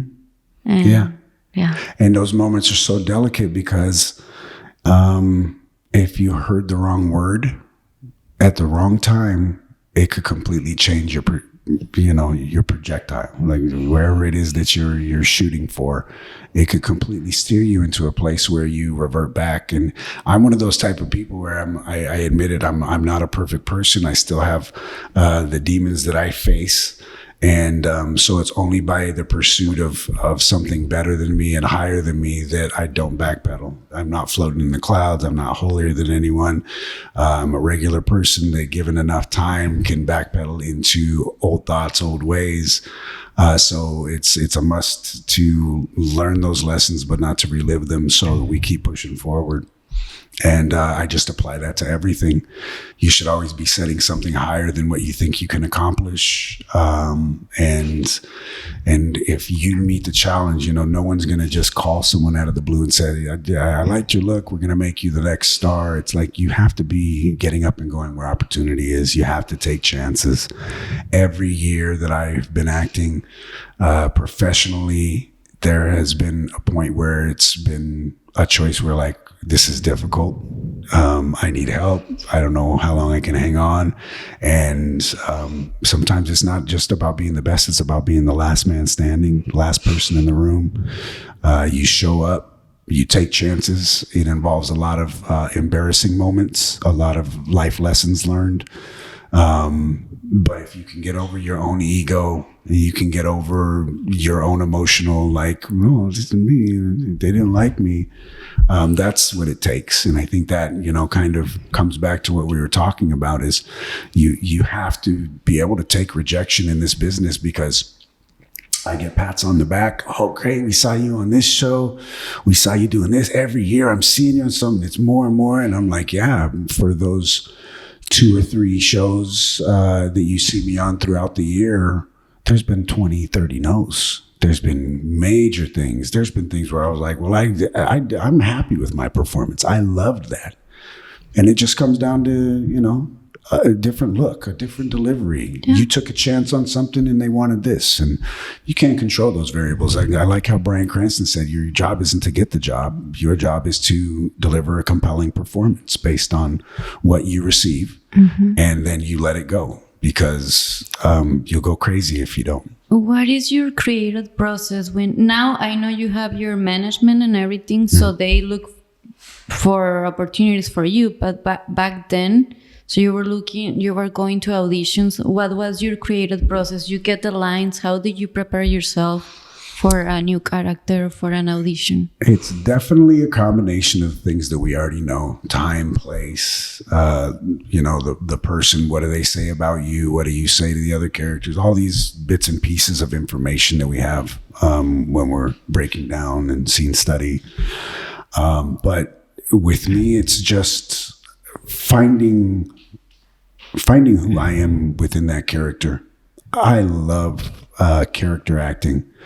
I love method acting. I love being visceral and living and experiencing as much as you can, even if you don't necessarily come from that particular point of view or that background. There's always some channel into who you are. And I'm a believer in, like people say when they're asked, like, well, because I love becoming other people, but we know physically and mentally you can never become somebody else. So it's all about finding the elements of what you can add. And then you have to literally do your homework enough to where you understand the technical aspects of that character, whether they're a police officer or a drug addict or, an actor even. Sometimes we don't get it when you're portraying what you are. Sometimes those pills are hard to swallow or hard to connect with, but based on the information that we receive, it's just a must to really get into an experiential format of living in this character and delivering it. So a lot of that comes from simple things, though. A lot of that comes with giving yourself freedom to play, to not let the external elements of what's going on a production hinder your performance. With me, it's like when I go fully invested, then nothing really, even if I'm physically aware that this is around, nothing mentally breaks that concentration, that time. Being prepared, you prepare to the point where you don't have to go back. It's like you're fully living in a character. And I've heard some experiences where some people play out the character, and I've tried that a few times, but then sometimes it's difficult. You're talking with people on set, so depending on what the scene and the character is, maybe I'll ask for a little bit of, a little bit of space so that I can keep in that moment. But then other times it's like I'm talking to people, and then the second we do that, then we're right back here, and we go right back into it. So it's a combination of those things that keep you prepared. And then there's even some jobs where it's like, shut up and say the line. You know what I mean? You can't fully invest into it. You come and you do a day player that has like one line and you do it. And if you practice physically looking and delivering believable, and that's all they need, then easy peasy. Thank you. How many projects do you think you did, or do you remember how many projects do you did before you got your first feature film into? Well, I know my first SAG job was a perp walkthrough on Brooklyn Nine-Nine. And it was hilarious because they dubbed my voice. I think part of the reason that they chose me was the voice. But then on the walkthrough, it was some complete other guy's voice. And it was supposed to be a big win. And, like, what happened? It's just supposed to be my big scene and my big reel. But I had done a lot of independent projects. And there were a couple of movies. But it had been a lot of background work. It had been a lot of being placed on productions where I got to meet so many great talent. And a lot of times it fits to our culture and our people. So it would be on set with some guys that I had grown up watching, Noel G and Cesar Garcia and Ray Gallegos and so many great people that I was able to meet and then come up with along the way. But by the time I got Wedding Ringer, it seemed... How was that experience for you? It's amazing. It was amazing. I think I did 2 reads. I went in for the first one and they brought me back, and me, Ignacio, we read together, and I think it was a perfect fit. I didn't understand comedy as much at that point in time. I was still learning. And so I even remember after I got it, when I showed up, Jeremy Gerlich, the director, amazing person. I loved working with him. I had my hair, because sometimes they don't tell you as much information. Sometimes it's like, okay, you got the role, then you find out about the movie, the production. Movie. Yes. And so, and I've always been the type that I'm not bound by certain inhibitions. I have freedom. So it's like, I'm going to make this choice. And if they don't like it, they're going to tell me, or whatever it is, whatever. And I even showed up though on the day, because I don't know if I even went through hair and makeup. It's very weird, because such a big production, I got this great role. And then I combed my hair kind of like this or something. And when I went in, it was slicked back.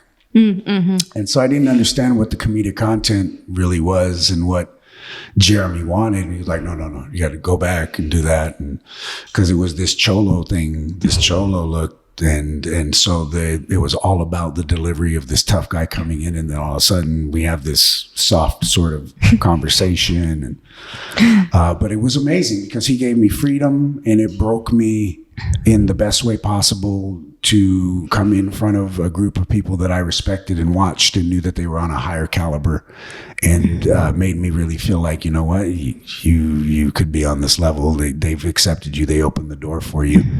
And he had me doing stuff they didn't even use in the movie. And I was up there dancing with my shirt off, and it was supposed to be like in the Chones first, but then they threw sweats on me. And, but it was great, because I even learned at the Sony premiere, before they even had like credits on it. We got to see a screening of it, and Jeremy said, he was like, the original cut was 3 hours. We actually had to cut down, and there were people that they showed up. I grew up watching them, or I had seen them. They were professional, and their scenes were cut. But because they did the screener questionnaires, one of the funniest scenes was mine that people loved in there. So it survived, and it made it in, and it was great for me, because enhanced the confidence, kind of put me on the map. And at that point, I was still pushing, I had this momentum about me, and they were great. They invited me back to do more days. We did the last scene where we were on the plane, and they didn't need to do any of that. It's strictly from the doors open and how well you work with people. And Kevin was great, and Nacio was great, and Josh was amazing. And I even remember, they invited me to the red carpet premiere, and even Josh, I remember him grabbing my hand on the way by, and it was like, this is so surreal. He's like, yeah, I love it. It was great. It is a great experience, because sometimes I'm not saying everybody, even not celebrities, are people like me, mortal people. They could be mean sometimes, but then you have that beautiful experience on the red carpet, and you say, maybe you have a scene, but it doesn't matter. Oh yeah, I was the star of the night as far as I was concerned. Yeah, exactly. It doesn't matter if it's a line or 2. Yes. They treat everybody the same. Yes. And I love that. I do too.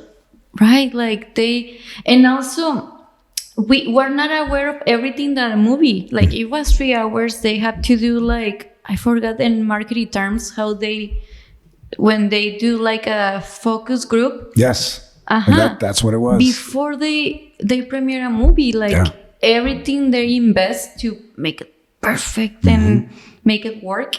And I'm happy that you're seeing it. Yeah, and I've heard those stories where it was like, it was this great scene and we filmed it and then didn't make it in.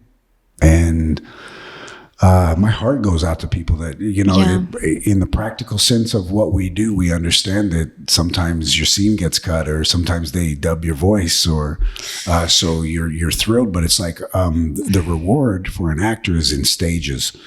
Of course, it's nice to get the money. But then beyond that, you want the real. And then beyond that, you want to use that to propel yourself forward even more.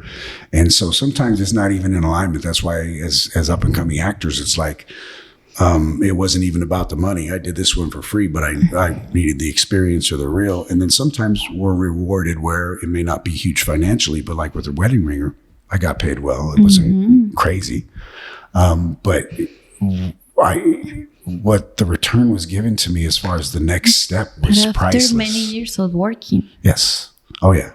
Maybe some people, they get a job like that there's a couple of people, right? But after many years of work, you got that huge opportunity, good money, good experience, good connections. Yes. And it was able to, I started out with a smaller boutique agency. That has since closed. But they were there with me for those steps. And then it went on to my current management team at Entertainment Lab, and they are amazing. I've worked with them a better portion of those 10 years. And they supported me when I was without an agent. And when that closed, a good friend of mine, Shakira Barrera, she introduced me to Sean and then the rest of the team at Entertainment Lab. And they're so great because they helped keep the auditions coming in. They would always be open and honest about the characters and the career. And, it's a whole other thing. It's not just the characters that you play, but then it's like how you establish yourself. I know it seems like a game sometimes, and if you're on the wrong side of it, it can feel jaded, but this is a business as well as cathartic for us. So at the same time, you have to look at it practically. The more people that know you, the more people will buy your tickets, the more people will watch whatever streaming, they will be aware of you. So it's so much more than just an ego thing. Look at all these people that know me, look at these fans, because it's really not about that. Without them, we wouldn't be anything. So you got to use those elements to your advantage, and then you got to entertain, and you got to be marketable, and you have to understand that you got to be easy to work with. People have to have a good name in the business. And so after that, it was Daniel Hoff Agency, and Kevin Turner, he's been amazing. I love working with him. He carried the torch. It was actually Shakira that introduced me to them. I'm sorry. But yeah, so with Entertainment Lab and Daniel Hoff, we have been running together for literally years now, almost that same decade, 2023. So 10 years later, and I have worked Hawaii 5-0, SWAT, Shameless, Superstore, NCIS, CIS Vegas.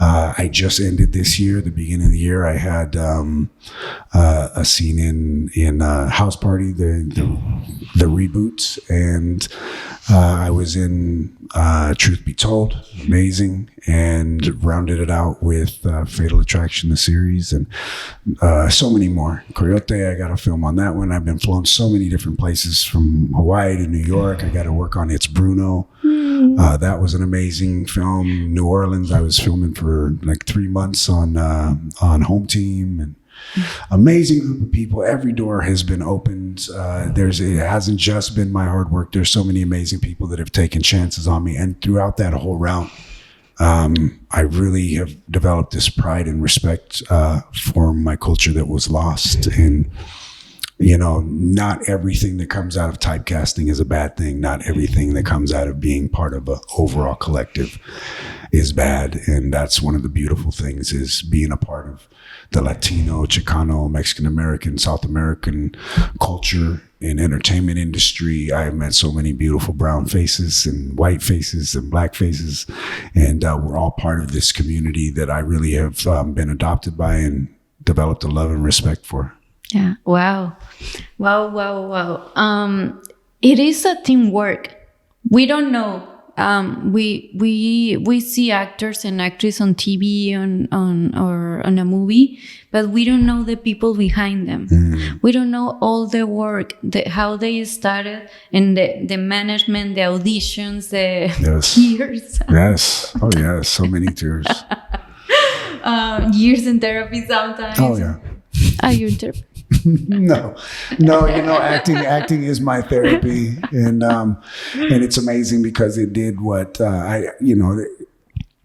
have an ear to listen to your problems is always good, but to own your BS year after year, there's always going to be something new. There's always going to be a new discovery. But I always say, I can tell you anything. I can tell the people in my life anything. But when it comes down to me in the room, me looking in the mirror, whatever those thoughts, whatever the emotions are, I can't hide those. I can't lie about them. I carry them with me. So it's a lot better just to get them off your chest, out in the public, out in safe environments. And that to me has been the best medicine and the best, therapy that I could have asked for. That's beautiful. After all these years, and according to IMDb, you've been acting since 2011. Correct me if I'm wrong. How did you keep yourself humble? Like, how did you stay grounded? I don't know. Sometimes I wasn't. Sometimes it does get to you at first. Sometimes you're going to the parties and you think, oh, this is going to make it, or I got this job now. And, but it's a balance. I always say it's a balance of constantly telling yourself, because it's such a hard industry. It's such a brutal one, and you can be replaced like that. And so I always got to remember that it's we're constantly left with the quandary of telling yourself, I am better than everyone else because there's competition out there, and then reminding yourself you're no better than anyone else. We are all human beings. We all have something to offer. And then we hear the same tropes of you're not battling the competition. It's yourself. You are your competition, which is true to a degree. But you go in and see a room full of 30 people, say, well, I'm not just my only competition. Truth be told. But I don't know. I'm still learning. Human beings from one year to the other, from one circumstance to the other. I'm still trying to find that balance between my own mental health, the people that I love, and giving. It's not easy to do big things, some of the people that I feel understand where I'm coming from, that mentor me or have some guidance spiritually or emotionally or mentally, when I tell them, I said, it's not easy doing something great and trying to be bigger than life. It requires so much sacrifice that even sometimes we have a win and it doesn't feel like a win because you've had to sacrifice time and family and friends and a lifestyle that most people don't have to think of because they've lived somewhat of what we consider a normal life. But I think it's just a constant reminder, we have to be thankful and grateful for what we're given. We have to remind ourselves where we've been and where we're at, and remind yourself how many times that maybe you've almost, dropped the ball, done and over with, and but yet, You're still here. Yeah. There's your mission is not gone. No. Yet. No. And I believe in God. I believe that there is a higher power that has helped carry me through. People always compliment me. They say, oh, well, you look great for your age. And I was like, thank my parents. I don't know what it is. I've done so much abuse and damage to myself physically that just stop it. Most High. And every opportunity I have literally witnessed from my younger days that we started talking about all the way up till today. I have witnessed intentionality of people and places and things that could only have been set up by something that is on a totally different spiritual plane than we live on. And I live in sometimes the impossibilities and the miracles, and no one can tell me different, because if you've had enough life experience, or you've had as much as me, then maybe we can talk. But until then, with as many close chances that I've had, and then amazing opportunities, and just the things happening and connecting at the right time, there's no way that someone can get me to believe that it's all luck and chance. And I just day by day, and I hope that each day I'm better than I was the day before. But then I realize that we're all human beings, so sometimes I slip and sometimes I regress, but I don't let that beat me up the same as I used to. I just pick myself back up, dust myself off, and then continue my walk. You're more aware. If you get those feelings, you're aware of no, go back. No. Yes. Yeah. Way more aware. When I catch myself in an emotion, or I'm letting the circumstance defeat me, it's quicker now, but it's a correction of wait a second. So now, even when a bad thing comes up, it's not a bad thing, because I've seen enough bad things, and I know that it ends even better than what I planned if you just allow to live in that. And every solution will come in time, as long as you don't flip out, you don't count yourself out, you don't close the door on something. Then you're allowing for the miracles and the beautiful things that we don't understand to take place. But if you're the one constantly trying to control and manipulate those situations and have hands on it, well, you can destroy that gift or that miracle that's about to happen to you. And I've seen it time and time again, from life to your lifestyle, to your career, whatever it is, it's all the same. Mm-hmm. Wow, this is beautiful.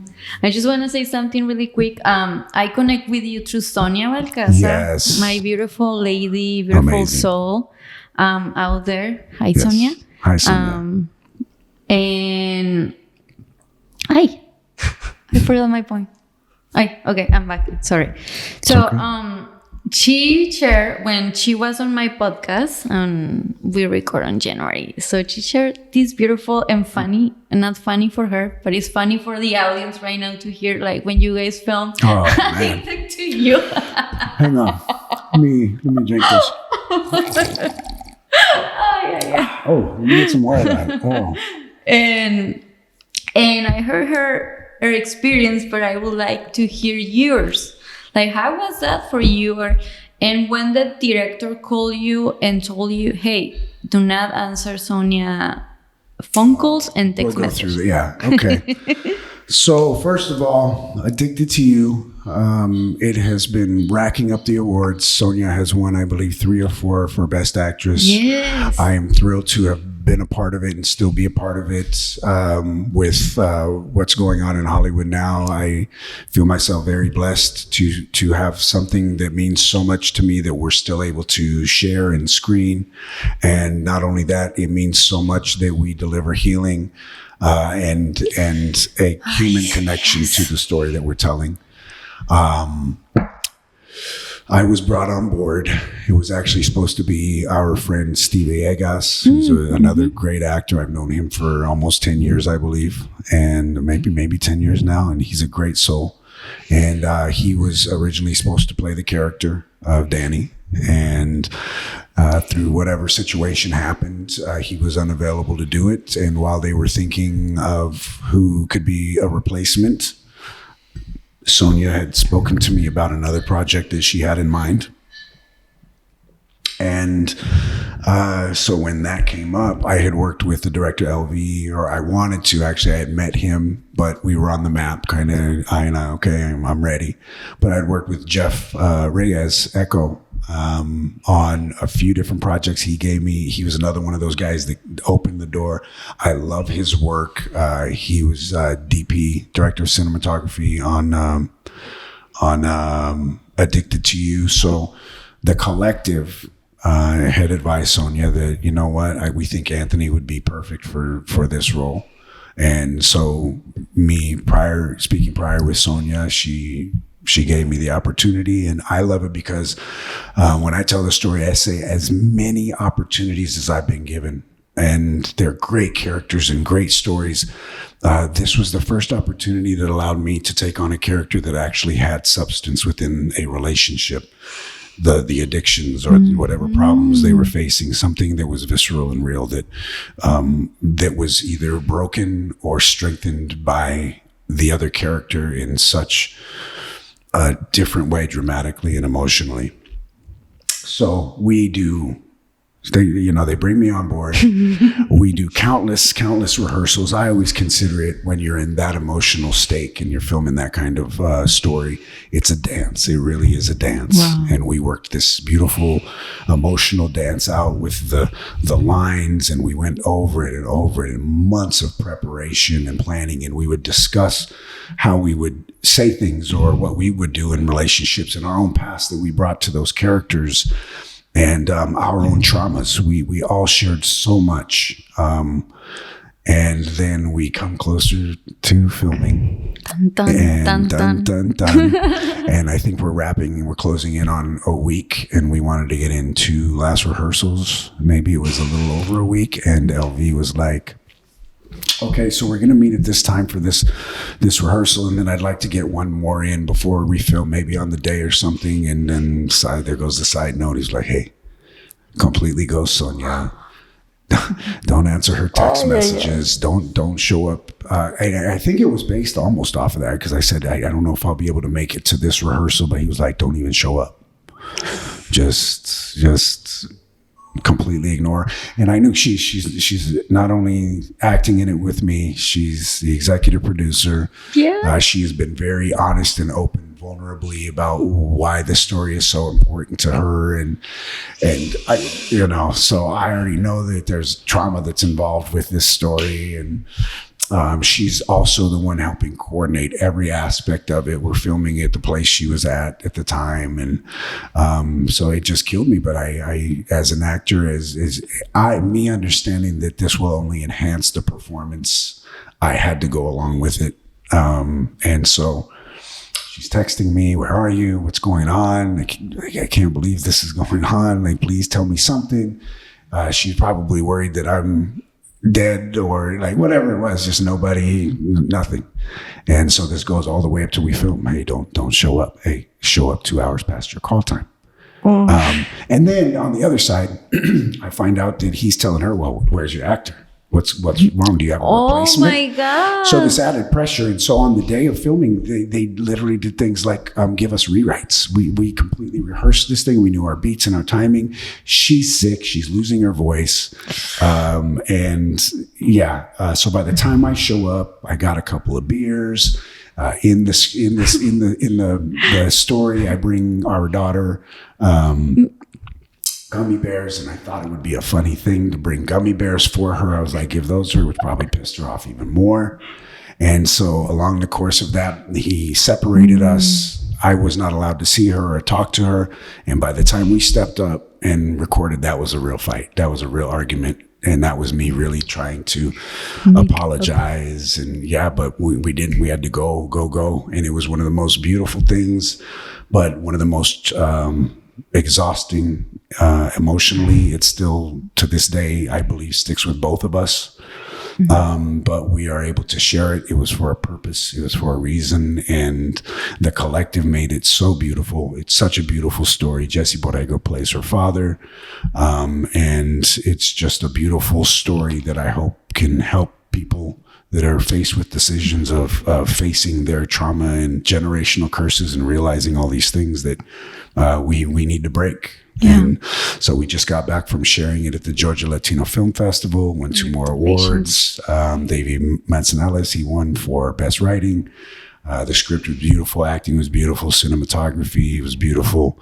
And so kudos to everyone involved, in love and respect. And I just am so grateful that Sonia brought this story. Congratulations. And then one thing that I've been recently saying, I don't know how popular it is, but through my travels and through speaking with so many people just like me in the entertainment industry, I think what it is we just need to make sure as a people representing our culture that we tell stories that other people in other cultures just can relate to on a human level. It doesn't necessarily need to be, firstly, a celebration of who we are. It just has to be a story that's told from the viewpoint of a human being with a heart. Someone that knows what it's like to get fired from a job. Your kids aren't doing well in school.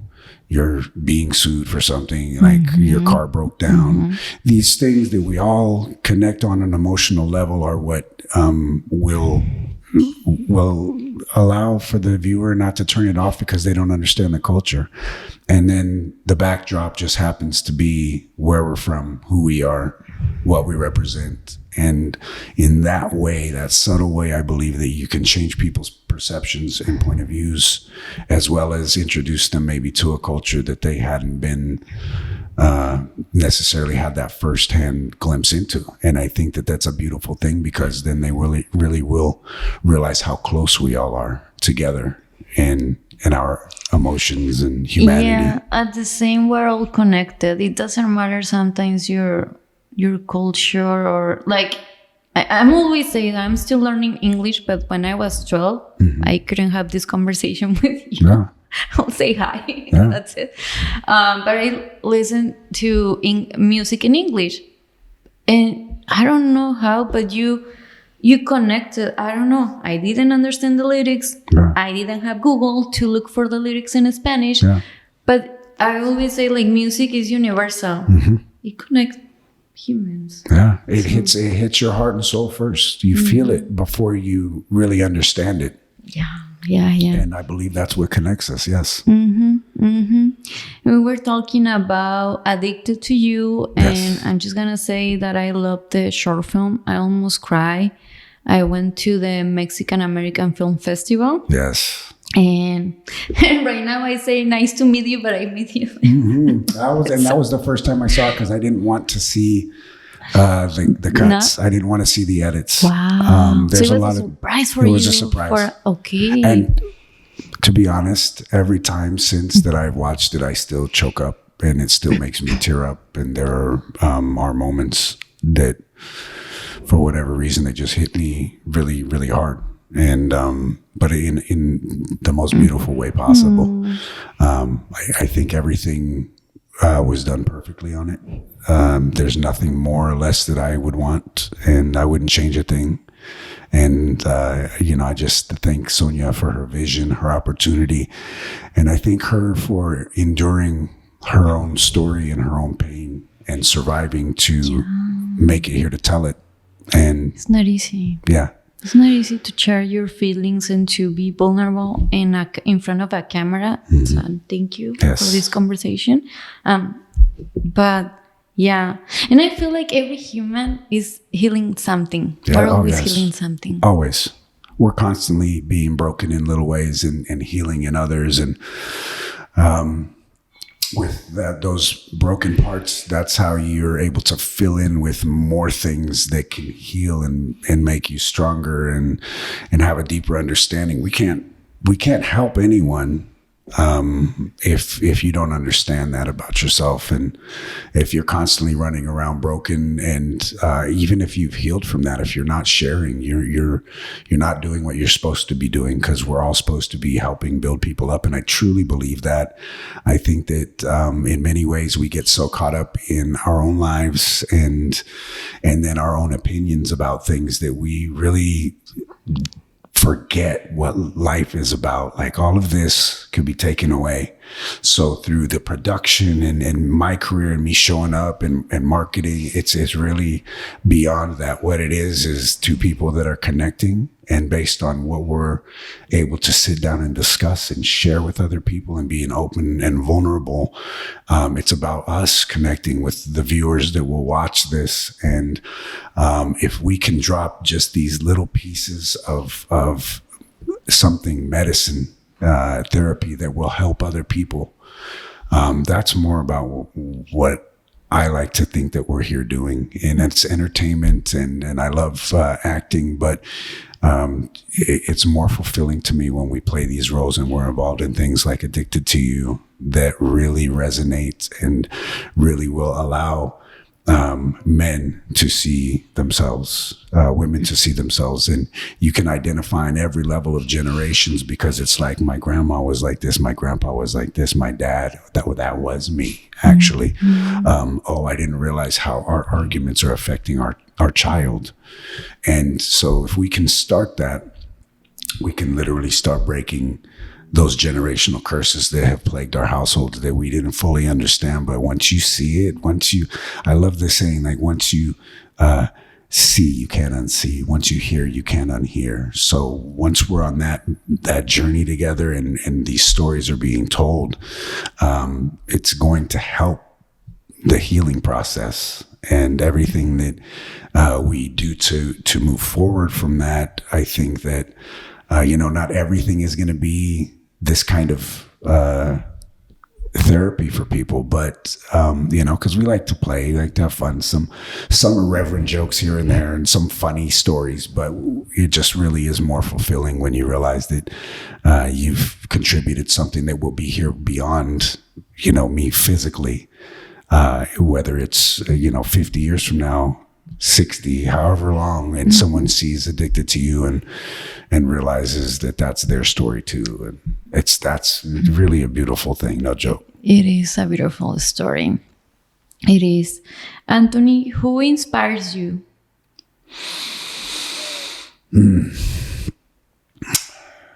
Well, I tell you what, no human's ever going to be perfect. So I got to give it up to God, the perfection of God. Thank you, Jesus, for saving me, because it's the image of perfection, but it's the understanding that we will never reach perfection, but every day we can try to attain a little more. And it's literally about the friends and family that believed in me. There's always been inspirational words by strangers or people in the business before me, but the connections of the people who I meet that say, I believe in you, or I think that you're a great actor, or the people that say, you know what, I don't care about the acting in the career, and you as a person is who I love. And they inspire me to keep going, as well as like the people that we've lost along the way. There's been a lot of people that aren't here today that have not been able to see what I've done. But there's just this collective of support. Anyone who's ever dropped a word, hey, thank you, or just, hey, how you doing? That just inspires me to keep going, because it lets me know that I'm moving towards the right direction. And, I think that's where it all starts. That's beautiful. And going back and seeing all the accomplishments, what would you tell to young Anthony?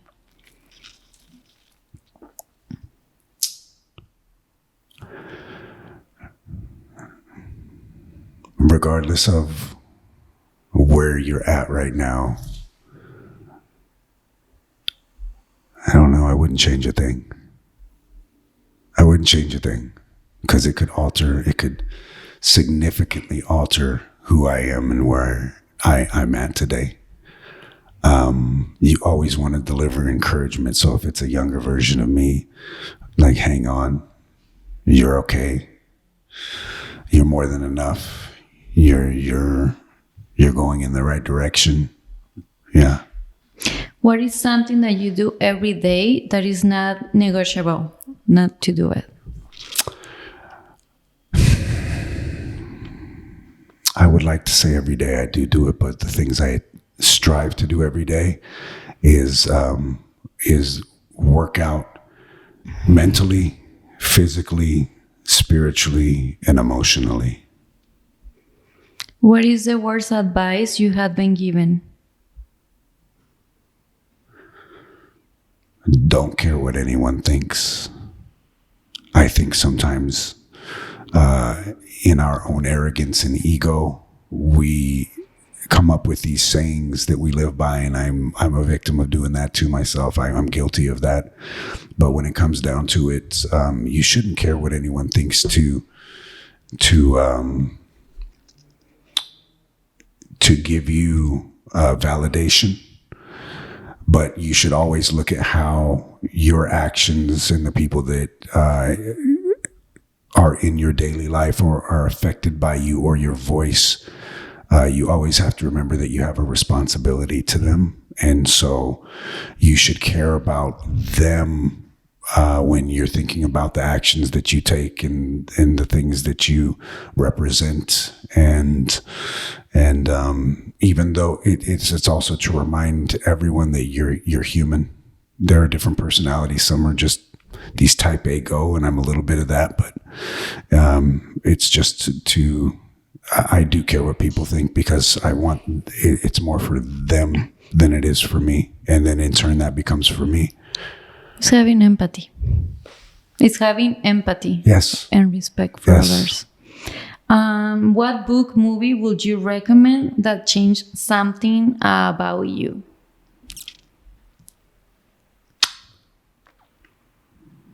I would just ask that people see Addicted to You. I really would. I know it's kind of on the back end of what I've done, and I still have a lot more to accomplish, but it really is something that a collective of very intelligent people who are proving that they can succeed and are trying with all of their heart to succeed in life and relationship and our careers have all gotten together and made something very powerful and insightful.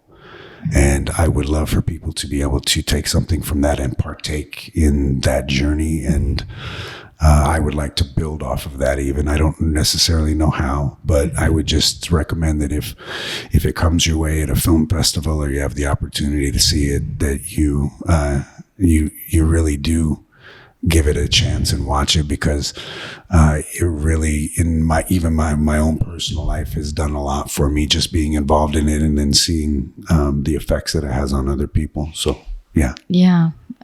I know. And last weekend you guys were in Georgia, but do you know what is the next film festival? Yes, and I don't want to say exactly because we haven't started promoting it, but it will be in the LA area. Oh, awesome. Okay, so if you're in the LA area and you can come down and see the next film fest it'll be in, they can, follow Addicted to You Film on Instagram for all the updates, and then all the actors' Instagrams as well, Sonia Balcazar and actor Anthony Fernandez, and LV and Echo's World. You can follow all of them, And if everybody is watching us or listen us on Spotify or Apple Podcasts, read the episode description and you will find all the social media. I will add them to the episode description. And before my last question, I just want to say thank you for your time. We're recording on a Saturday morning. He's here with us. So thank you. I appreciate it. Yes. Happy to, and again, thank you for sharing your story. I know it's not easy to speak about yourself and everything that you've been going through, but we love it. And there's something that you haven't mentioned that you would like, or what is the next project that you are working on? I don't know. I think you can share. The next project I'm working on is a collective amongst all of the actors, and the role is an actor who is fighting for a better contract for professional actors. Right now we've been kind of put on pause, but it has brought out one of the best sides of humanity that I've ever seen in the industry. I wasn't around for the last strike, but there are so many amazing voices and stories and people and talent that will come out from this. In addition, I did say I had written the script, but it's just amazing to me because I developed such a big sense of pride for my union, because I never had anything in life that I could say I was a professional at. But since then, I think it's an amazing thing. And who would have thought that all of the actors that belong to the union would all get to play the same role and the role of our lifetimes, superheroes. And that's what I believe we all are. So yeah, my last role, or the role I'm currently on, is a superhero fighting for our rights. Yes, yes, yes, yes. And just to close this episode, what legacy would you like to leave in this world? There has been this time and time again, but it is the age-old something from nothing. You can start out in very dark, uncertain circumstances with a lot of emotional and mental trauma and problems, but through your own journey spiritually and through beautiful people that you meet along the way and the openness and vulnerability you all share with one another, you can leave something that people can still find comfort in even after you're gone. And so we are only given so many tools that we can use to spark that change. I'm just so grateful that I was given the gifts and doors that have been open, and beautiful people that have helped me along the way to just leave love. It really is love. And it's a divine love. It's not something that is based on anything or any reciprocation or any, you give me this and no scratches on the back. It's just given freely. So anything that I do that can help, even from the smallest shell, birth something that becomes huge, I would love to just leave a legacy of love for everyone. And hopefully everyone can realize that you are special, you are worthy, you are important, you matter, you belong in this world. And the more we have people that are in alignment with that and sharing that and building up that confidence, the less we will have to worry about the dark things in life, and the more joy we can have, and the less we will worry about our children and our friends and our family. And we will defeat things like addictions and trauma and the suicidal thoughts and tendencies, and people will finally start to rediscover beautiful life, and we will be there to help each other, because we will be open and honest in conversations about the fact that we all go through the same thing, high, low, top to bottom, with money or without. That type of love can't be bought, and we can certainly help each other along the way. Yeah. That's beautiful. That's beautiful. Thank you, Anthony. And thank you for watching us and listen to us. Thank you for your time. Thank you for having me. Thank you so much.